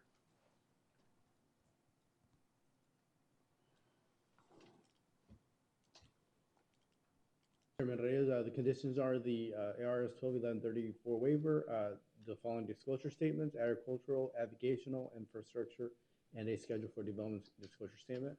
That a grading permit be obtained for the improvement of the all-weather access road, and that they do a land division permit in accordance with the Exhibit A, that they record the 20-foot easement for access, and that they get a certification from an engineer that it was built to a standard C, and that they provide the means of irrigation and access to irrigation water. Is there anything missing? Is there anything board member like to add? Staff, you're okay with it? The owner is okay with it? I know that the Marine Corps station isn't okay with it, so. But we're trying to. But we're trying to be as accommodating as possible. I think what you've heard come out of this is another tool for us. Yeah. Moving forward. So, Mr. Chairman, rezoning case number 1906, I move for approval as presented. Is there a second? Yes. Oh, yeah. Is there a second? Second. So motion and second to approve the item as presented with the stated conditions, performance conditions. Does anybody want to add anything? Is there anything else?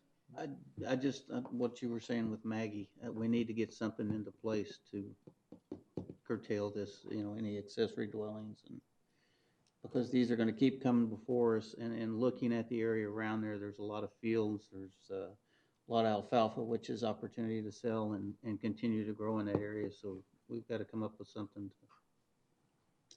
All right. Okay. All those in favor of the motion signify by stating aye.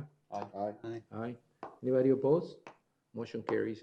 Thank you very much, and I hope you especially if you carry the message that we're more than glad to work with the Marine Corps and finding ways to curtail that activity in that area. Thank you very much. All right, the next item in the agenda is rezoning also, which is a reversion hearing in accordance with section 404.01. That may be an I or an L 7 of the Yuma County zoning ordinance. The board will conduct a hearing to grant an extension of time to comply with the schedule for development, determine compliance with the schedule for development, or cause the property to revert to its former zoning classification in the following cases: Development Services Planning and Zoning Division, rezoning case number 1107, in accordance with the Yuma County zoning ordinance, section 404.01. Oh, wait a minute. I forgot to acknowledge the conflict of interest on the prior item. I know that there was a statement about a conflict of interest, but the vote was 4-0 with Supervisor Pancras abstaining because of the conflict of interest. To comply with the schedule for development, to determine compliance with the schedule for development, or cause the property to revert to its former local commercial C1 zoning classification of assessor parcel number 664-01-148, located at 3647 West B Street, 8th Street, Yuma, Arizona. There will be a dreaded PowerPoint presentation. Thank you, Mr. Chairman, members of the board. Javier Barraza, Senior Planner, presenting rezoning case 11-07. This is the original zoning map at the time of the submittal of the case, showing the subject property because has been highlighted zone C1 at the time. This is the current zoning map, showing it now under the general commercial zoning district. There was a subject to a schedule for development. The three first items were met. The only one standing as the extent of the existing curb, gutter, and sidewalk along Pageant Avenue to the south property line of the subject parcel, which is still pending. This is an aerial view showing the subject parcel outline. This is a view looking northeast. Highlighted on the ground is the part that needs to be stretched. There is also the location of the future driveway. A view looking south. The deadline to comply with the schedule for development was August 6, 2019. On August 6, 2019, staff was contacted by the owner requesting an extension of 2 years to complete the outstanding item in the schedule for development. The board of supervisors have the following options: grant an extension of time to comply with the schedule for development, or revert the zoning to its original local commercial zoning classification. In this occasion, staff recommends reverting the zoning to its original local commercial zoning classification, Mr. Chairman, and the applicant is present. All right. Any questions from the staff? Yeah, what was the original purpose to go to the C2? The C2 was actually just to build the higher commercial standard. That was the And a wider intent of the original choice. application, just C2, whatever was allowed on the C2, nothing To specific. give a wider range of Correct. opportunities? And then why is staff recommending to go back to the C1? Mr. Chairman, it's been about 8 years since it was originally submitted, and this is the 4th request for extension, and for some reason, applicants have not been able to. And I believe that freeing up the property so it could be developed under the C1 is a good option for the applicant at this time. Does the applicant again request an extension? Mr. Chairman, the applicant Yeah, I still see. wants the 2-year extension. And it's pressed. I don't know. I remember that case. Yeah, I remember that Mhm. case too. All right, He's here. I'm gonna open it. This has got, we have is this a public hearing? A reversion hearing? It's a hearing, right? Yes. Reversion hearing. So I suppose it better be in the safe side and open it up to the public. Let the applicant say something if he wants to. Is the applicant here? Yes. Yes. Would you like to say something? I need more extension just for the financial that they faced You need an extension because, to meet with the requirement. to meet the requirements. The final phase. Yeah. Do you have a purpose already for the site? Do you I have didn't some? have any, I didn't have any purpose for it. You don't yet? No, So there's really nothing that you're planning to do right now? I'm planning to do something in it.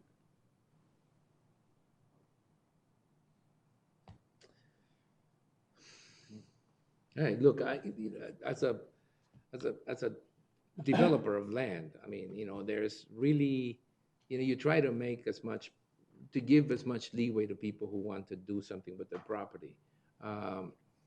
In this particular case, we obviously tried 4 different times to give them enough time. I'm not sure that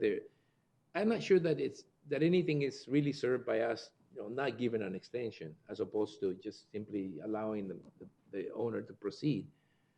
Although, let me put it this way, you need to come up with something, maybe this time I'd be okay with allowing an extension, but you need to come up with something that This is you're the gonna last do time. with this This is the property, last time. because we can't keep doing this every No, 2 this is years, the last okay? time, this is the last time. Okay, I guess that's the statement. This is the last time. Is there any comments or questions from the board? Thank you. Anybody else? No? Okay, it's back to the board. Mr. Chairman, I move to allow the extension one last time. So you move to allow a 2-year extension to be given to the applicant, to be given, an extension to be given to the applicant. 2 more years. And again, be warned, you need to do something with it because, we're not gonna take another extension without reason, without a real reason. Is there a second? I'll second. The motion and second to grant a 2-year extension to the applicant for this particular parcel. Any questions? Any more discussion? If there are no questions or discussion, all those in favor of the motion signify by stating aye. Aye. Motion carries. We got 2 more years. Opposed. Oh, anybody opposed? Yeah. You opposed? Yeah. Okay, 1 opposition, 4-1. Okay, thank you. Thank you very much. We're gonna move back to item number 5, was it? Let me see, wait a minute. Let me go back to item number 5. Yes, on the action items. Item number 5 is for county administration to discuss and possible action regarding the following legislative items. We'll take an update regarding any legislative proposal relating to CSA Summit and the 2020 state legislative session, and we'll have an update regarding strategies relating to federal legislative priorities. Mr. Melcher? Good morning, Chairman Reyes. Paul Melcher, Director of Economic Development and Intergovernmental Affairs. Mr. Chairman, members of the board, I'd like to first start with the packet of information that I've provided for you regarding the USMCA. I've continued to work on this, and what we've got it narrowed down to from the Arizona congressional delegation, the representatives who have been voting or who have expressed public support of the USMCA are Schweikert, Stanton, Lesko, and Biggs. The 2 senators, Sinema and McSally, have also expressed public support. So at this point, we have two representatives, Gozar and Grijalva, who've came out in opposition in its current form. At last meeting, I had explained Representative Gozar's opposition to the program, and then the county administrator provided you an update from Congressman Grijalva in terms of the letter that was provided. So as we've been discussing this with our stakeholders regarding pushing this forward as legislation, what we came up with is the congressmen really like to hear directly from constituents, and we think the preferred manner is by phone. So what I've provided for you as the members of the Board of Supervisors is a packet to be able to make those phone calls directly to your representatives. On the talking points that we have here for the phone calls, I've listed the phone number up at the top that you can call directly. It's not likely that you'll speak directly with the congressman or the representative. However, what they did recommend is that when you call in, state, I'm the supervisor from this district, you're my representative, I'd like to express my views on USMCA, and go that way. So that the call is logged in, and then later on that the congressman will be able to see that the members from the Board of Supervisors logged in, made this call, and expressed either their support or opposition for it. I provided talking points in relation to it for each congressional district. Each one has different benefits that are derived from the USMCA, so that you could have those and talk about those specifically as you would like. And again, also as part of the talking points, the reasons for the opposition from both of the congressmen are included as well. So that way you can get an understanding if if the discussion continues, to figure out if you would happen to get a hold of the congressman directly, that you would have that information available. Mr. Chairman, I'd be happy to answer any questions. But it's more a comment. I mean, it seems to me like both our congressmen, come at it from different perspectives, but at the same time, I think reach the same conclusion that unless this is perfect in their view, they're not going to support it, which is almost impossible to achieve. I mean, there's going to be, in any agreement that involves three nations, there's going to be differences of opinion. I think that, I just hate to think that we're in an age where, everything has to meet everybody's requirement to pass, because that would almost seem impossible given the divided government that we have currently. So it's just unfortunate that we can't even get one of our congressmen to just put aside whatever reservations they have and think about the actual impact of the agreement in the community. I mean, and I read it, and I understand where they're coming from, but I mean, when you're not part of the negotiations, essentially, you end up with an agreement that is almost never perfect. And I don't think the first one was perfect to begin with. So I don't understand why they feel that second one would be any more perfect than the first one. It's just tough. I mean, I was hoping that at least one of them would come to maybe I shouldn't call her our aid, but would come to, and I wouldn't call it their census, because I think that would be a little more aggressive than I would like to say, but essentially we're standing here supporting something that our congressman who's supposed to vote on it, don't. It's really difficult to see how you break that up. But maybe a phone call will do it, but I highly doubt it. And Chairman Reyes, that is the reason why I think with what we were considering is that each congressperson has a different view on things, but when you hear directly from the constituents, that's what gives the support and that understanding of what the constituents need too. So you're right, that is the valuable aspect of making that direct phone call or that communication to them. What about a letter from the board? Mr. Chairman, the board has sent a resolution in support of the USMCA. If you'd like to send another letter or something, I'm certainly happy to draft one up. But well, I think that now that we know what the basis of their opposition is, we may be able to draft something a little more specific, something like, okay, we understand your concern, but is this, kind of almost like, is this more important than this sort of thing? Okay. And maybe, draft something that's specific to their concerns. It may be more powerful than just a single telephone call from one of us. Yes. Paul and I have discussed this, and I think what he's learning from political consultants is that the phone calls make more of a difference than a letter, especially if there's a volume behind it. So We plan to share that with the GYEDC, with the Chamber of Commerce, so they can make their phone calls as well. So if we get that volume of calls that are all saying, hey, we really want you to do this, then that should make a difference.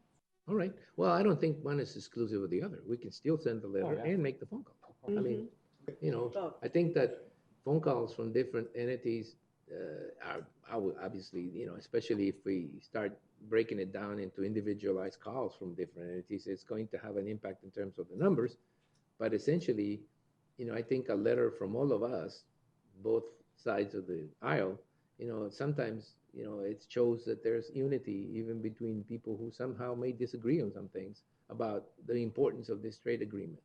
I mean, nobody said that the first one, again, was perfect, but I mean, this is supposed to be the solution to that.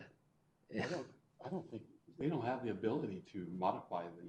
I don't think so either. USMCA, do they? Mr. Chairman, members of the board, if it were to be modified, then it would have to go back to the other countries for ratification again. And that was always the challenge, and we were putting forward as in our resolution, our letters of support and everything for the USMCA is please approve it in its current form.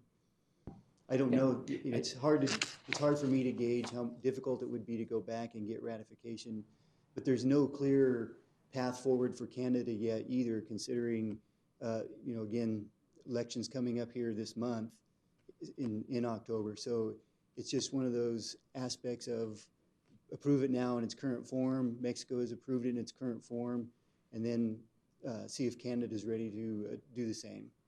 And come back and tweak it to fine tune it, I guess you could say.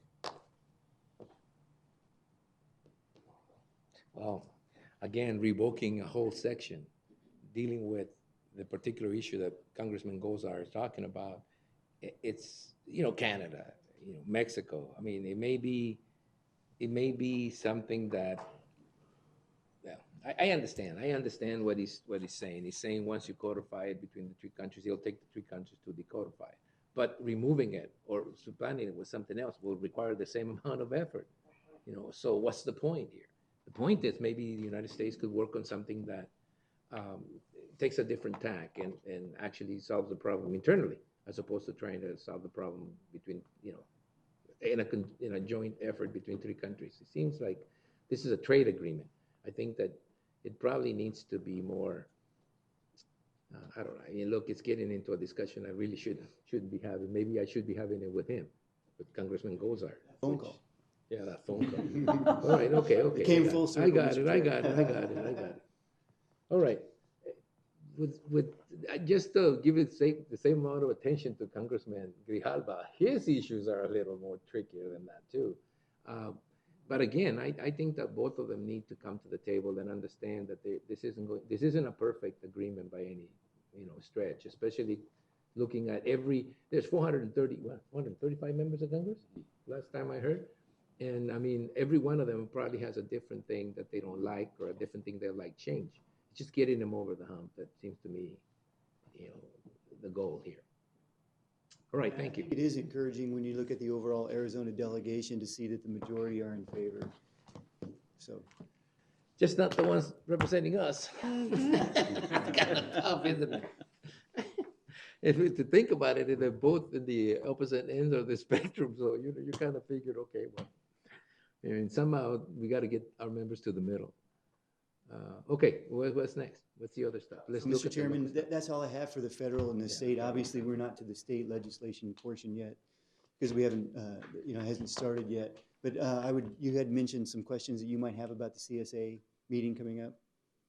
No, I don't have any particular questions. I think I need to look at the agenda to see where we step in, but no, I don't think so. I don't think I have anything in particular.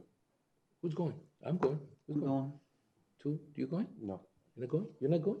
You going? Are you going? To the CSA? Yeah, CSA. Okay, so three of us will be there? The CSA? Going to the CSA? Oh, Summit. The summit? I thought you said the AMC. Oh, no, it's CSA. CSA, yeah. You going to the CSA? You and you? Yes. You're not going? I'm going. Okay, well, all of us are going. Yeah. Good. Oh, I was hoping to get some, you know. Somebody said you were buying. I was hoping to get some proxies to get some things moving along. But, We'll probably be on the same page Yeah, I want We're to, always I on the want same to, page, pretty you know, approach the Chicken King or whatever his name is. Russell said you were buying dinner with the first night. Agricultural exemption issue again. Rile him up a little bit. Mr. Chairman, there are two considerations for that. One, you still have one more meeting before we would meet at I know, the summit. So if there are any other follow-up 22, questions yeah. you might have, I've been reading up on the proposals so that. Once I you can get answer- closer, just let us have as much information as you can before we get there. Obviously, especially considering what issues we'll be pursuing Yeah. resolution of. Okay. Well, Mr. Chair, if I could offer then on the 20th or something, as we're moving forward, maybe that's a communication that you could have, or if there's something that specifically you might express, something you really want to know about or get some background on it. If you could let us know somehow, then right. That would be helpful. That way I'm not chasing down something that doesn't have the board's interest. I think I'm going to be in Washington, D.C. the week of the 20th to the 23rd. I'm after the meeting here. So if there's something that, you know, maybe a personal visit to, I hate to visit Congressman Lozar's office, but, you know, I may be able to swing a visit and maybe even a personal meeting with the gentleman. But, okay. Grijalva too? Grijalva too. Well, Grijalva's like a guerrilla visit with Grijalva. Normally I like to catch him in the elevator or something where he can't get away, but he's getting wiser as time goes by and he figures out what time I'm going to show up. Okay, anything else, guys? Thank you, Paul. All right, thank you, Mr. Chair. All right, so the next item in the agenda is the event calendar, the event calendar and current events. Where board members and the county administrator will report and may discuss events attended or to be attended on behalf of the county, may present a brief summary of current events, and may update schedule for future board of supervisors meeting as appropriate. There will be no legal action taken. It's more reporting than anything else. Supervisor Pancrase, would you like to start us off? Oh, sure. I attended my North Star board meeting. I attended the fairgrounds relocation, small group meeting. I went to a work session for the workforce development. I attended the CSA Medium Caucus meeting and the CSA Board of Directors meeting. I attended the Chamber of Commerce transportation meeting and then my YMPO board meeting. I attended my Hospice of Yuma board meeting. I did a tour of Arizona at Work, Yuma County, which was formerly YPIC. And like I said, if you're needing of a job, go to Arizona at Work on your computer, or you can go down to the building. It's on Avenue C and 16th Street, across the street from Super Prep School. And they have a facility there for you to be able to apply for jobs. I attended the San Luis Founders Day Parade and threw 3 bags worth of candy. Sunday morning, my shoulder was so sore. But I was... Hit anyone important? I did hit somebody in the head with a little box Purpose of throwing candy right there.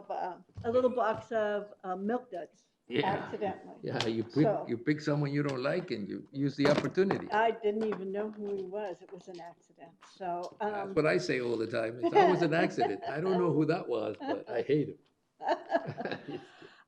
Ryan Butcher, who is the Injury Prevention Coordinator for Yuma County Health Department, asked if I would read to some classes on walking safety.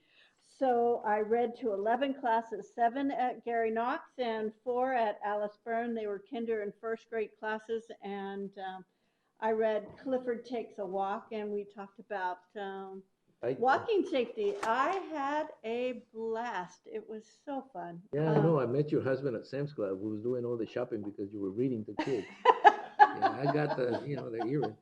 Where's your husband? She's reading to some kids. I have to do everything. It was so much fun. I went into kindergarten classes and said I was Mrs. Pancrase, and they loved it. Oh, crazy. Anyway, it was a very fun day. I thoroughly enjoyed reading to 11 classes. It was just a delight. So anyway. Speaking like a former teacher, huh? Yes, yes. And then that evening, I attended Surviving a Lethal Active Threat in the Community. That was at Pueblo Elementary School. It was presented by Jesus Villahermosa Jr. He has crisis reality training, and he's been working with the Crane school districts, and I'm not sure if any others in Yuma County, but when I went to the school, they took my driver's license and they created a badge for me. Then that badge turns into a stop sign. It has some sort of ink in it that'll turn into a stop sign. And they have prevented sex offenders from coming into the school. And you have to wear it to be able to get in. So you can't get past the office anymore of any of the schools without that. The safety that they're working with Mr. Villahermosa Jr. on was amazing, and I learned a great deal about lethal active threats in our community. It was a real eye-opener that evening. And then I attended my Yuma Crossing National Heritage Area Board meeting. So, and then I'm going to Arizona Rural Transportation Summit next week, and I'll be at the Legislative Affairs Committee for the Chamber of Commerce next week. So, anyway. I'm already tired. You haven't started attending all those meetings, I'm tired already. Supervisor McLeod. Well, I too had the privilege of reading to the kiddos, both fun. kinder and first grade Uh-huh. at the Gowan Science Academy and Carver School. Oh, how fun. And it was fun. It You was do- a I know, ton of huh? fun. Just had a great time doing it, so I'm grateful that they asked. I also attended the active shooter presentation, and like Supervisor Pancrazzi, it was an eye-opener. It's amazing how much we're taught the wrong things to do. So whenever he comes back, I would highly recommend we put that word out and get people to go. Parents need to attend. Yes, they and do. understand.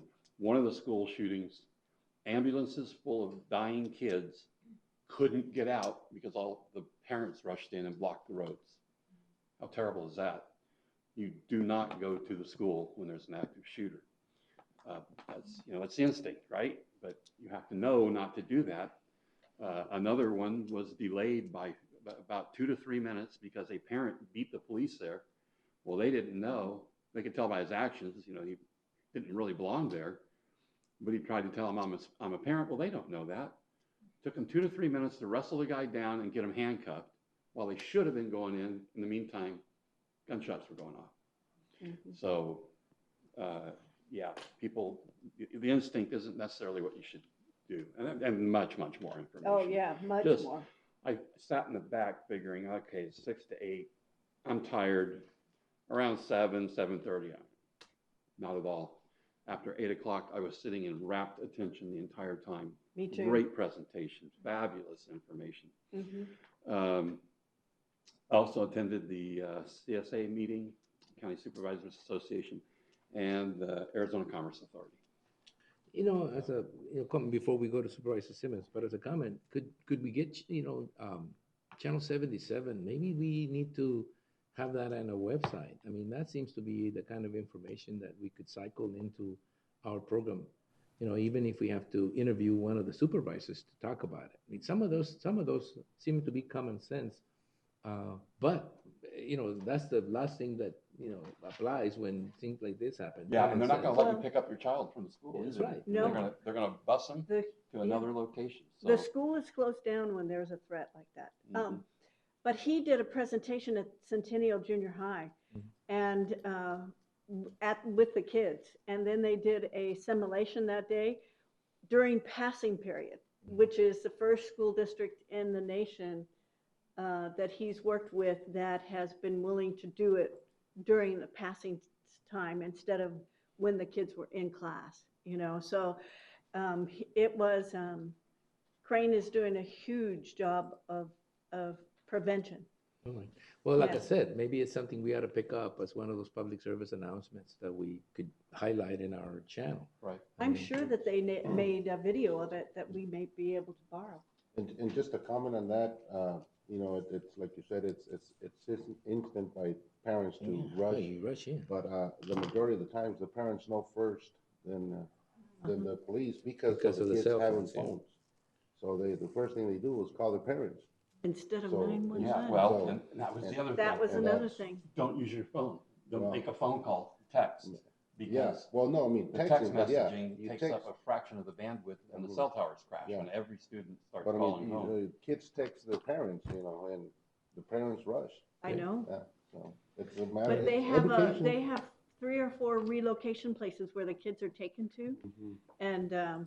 and that needs to, and it's, oh well. It I'm gonna was a move on really because good this is getting a information. little bit more Sorry. like a presentation now, and I'm Bill is sorry, looking guys. at me ugly. It was really Supervisor good. Simmons. Sorry. Well, just one more expound. Sheriff's Office has a active shooter class that they present to schools and businesses Oh, good. that tell you what to do, and it's a very good class. They've done it several times out at the East County schools and down south too, as far as Yeah. Gadsden. Like I said, we had to put a Orangeburg. video out. I mean, it seems to be So. successful. Let's see, attended the Mohawk Board meeting. Also had the Election Advisory Committee meeting. Attended the Kiwanis Fishing Derby Saturday. Had about 60 or 70 kids out there fishing. Had a blast. Had a community meeting in the foothills. Had about 60 people or so in attendance. Got introduced him to the new patrol lieutenant for that area, and he kind of, I don't know if he's talking to me anymore or not, but it was very good. He did a good job introducing himself and answering questions. Good. So I think he's going to be a definite asset for that area. Attended the homicide vigil that went on. Oh, good. Met with state representatives, had a meeting with Fish and Wildlife, U.S. Fish and Wildlife reference to some things we're trying to get ironed out reference to Castle Dome.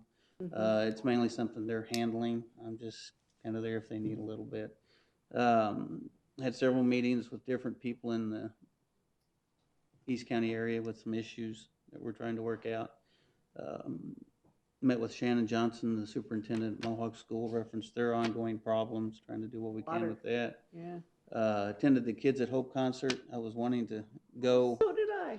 Wanted to go as a spectator, but ended up going and working, so a little bit different. But a very good concert, and kudos out to Tim Hardy.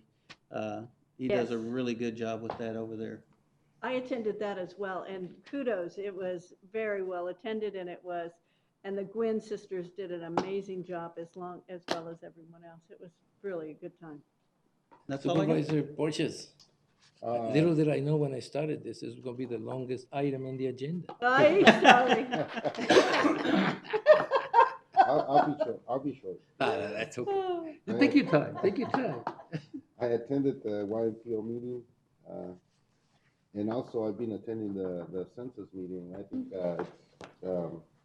just for all of us to pass that along, that, the census, if we don't get the right counts, the correct counts, it affects all of us, so, cities and counties, so. Grant opportunities, all kinds of different things, yeah. All right. Up, Tony, we ran out of time. You don't All have any right. time. I'll be brief. I'm gonna take it easy, slow. No, actually, I attended the 40th anniversary celebration of the city of San Luis, half of it. And the half that I attended to was really a nice event. They really organized themselves well. And I think that the most outstanding thing that I can, it doesn't really even have to do with the city of San Luis, Arizona, but with the city of San Luis, Mexico. I had the opportunity to meet with the mayor of San Luis, Mexico, who basically asked me why we don't have a more formal relationship with the municipality across the border. We meaning the county, because obviously he's aware that there is a county that actually matches the municipality more than actually San Luis, Arizona, for example. And he asked me a couple of questions that I really didn't have an answer for, which is, why don't we know each other more? Why don't we work together on some of these issues? I was going to make a joke about the active shooter, like training going into San Luis, Mexico, but I refrained from making that one. But the bottom line is that there should be a better, a closer relationship with them. I know the sheriff has a closer relationship with the law enforcement side, which may be a little bit, I think that we as county elected officials should probably lead the way in establishing those kind of, linkages between, like emergency services on that side and emergency services on this side. I think the health department does a great job coordinating with people across the border, because they understand that the border is just a physical line, but it doesn't stop air, it doesn't stop sickness, it doesn't stop a lot of stuff that happens across on both sides. And although I can tell you right now, though, both the health department and the Yes. public library, Yes. they're really heavily involved They on both are. sides. But the mayor just made just commented or made sort of a request and said, we need to do something more formal, establish more formal relationship. And I said, yeah, why not? It really isn't something that's a custom, because I think that the county level government doesn't really match up well with them. But in reality, I think they're now starting to understand just how important it is to have that kind of relationship with the county. So I'm just putting that on the table. Maybe, we can talk about it administratively first, and then see if we can put something together that gets us together to work on some common issues that I'm sure we will have. I think that's it. All right, Susan. I attended every meeting that Supervisor Trancrasi attended. I just couldn't be seen because she was there already. We had the Elections Advisory Committee meeting, so we're staying on track with those quarterly meetings with the reporter and the elections director. The Greater Yuma Port Authority meeting occurred last week, and we are going to be taking a position. Thank you. Start again. Oh, Start over yes. again. So the Elections Advisory Committee continues its quarterly meetings with the recorder and the elections director. The Greater Yuma Port Authority meeting, we are in the process of commenting on San Luis's rezoning cases. There are a number of sections where they're trying to put residential right next to industrial, and that's really not going to be good, especially for the Port Authority and our land. So I'll be representing the Port Authority this Tuesday down at their public hearing about that subject. The fairgrounds relocation meetings continue. The city administrator, the engineers, and myself and our engineers have talked about the topographic survey, which is the first step that you have to take before you can design anything for the relocation. So the city and the county, through our administrative offices, have tentatively agreed to share the cost of that, subject to board and council approval. But I'm hoping that we can bring that back to you on your next board meeting to approve our portion of that survey. Are they The city was contracting with one of their contract engineering firms to get a quote for that. I don't know what that is. Are they looking at trying to move that this year? No. Or this is Well, after? the topographic survey is step one. Step two is the design itself, which the city and county are hoping we can do in-house between the two of us. The fairgrounds has requested hiring Populous to do a master plan of just that temporary relocation, which in my opinion, they should pay for. And we discussed some of that last time we met. And so those are the kind of the first initial steps that have to be taken. I'd say first is the topographic survey, second is the master plan, third is the design, because right now the design is based on Paul's rough estimate of where things ought to go, based on a lot of discussion with the fairgrounds. But an actual master plan would specifically say where things should go and the traffic flow and all that. So that's ideal. But I think the group is thinking that if the fairgrounds doesn't pay for that, then we'll just move forward without an official master plan. That's something that's not going to happen for this next year. Right. It's going to be because down the road. And the Marine estimated Corps is fine with cost- that. Right. The estimated cost of the actual construction is at this point 1.3 million. So we don't have a funding source for that. The other piece that's really important is we've requested NCAS to talk to the Bureau of Reclamation, because they're the underlying owner, and if they will transfer that land to the county, then we can apply for grants. But with them being the underlying owner, we can't get any kind of. I think we're getting too far into the weeds here. Sorry. Okay. But that's my presentation. Oh, easy. I knew it. All right. Is that it? No, one more comment. One more comment. Just inviting everybody, and this would be a good way to kind of start a relationship with San Luis. October 19th, there's a binational bicycle ride that Oh, yeah. the mayor's, and I've done it 2 or 3 years. So we start at the Civic Center parking lot, and we go all the way to San Luis, Mexico. We cross on our bikes and then come back. So good altitude to drink. Yeah, but you don't have to ride a bike, but we can meet over there or walk across or get a bike and just ride across? It's a good starter. Okay, It it's a is. good announcement. Thank you very much. And, They have ambulances nothing along the else, route. right? Okay, nothing else, nothing else. I Travel hereby light. declare this meeting adjourned. Thank you very Cardiac much. monitors. Bill can relax now.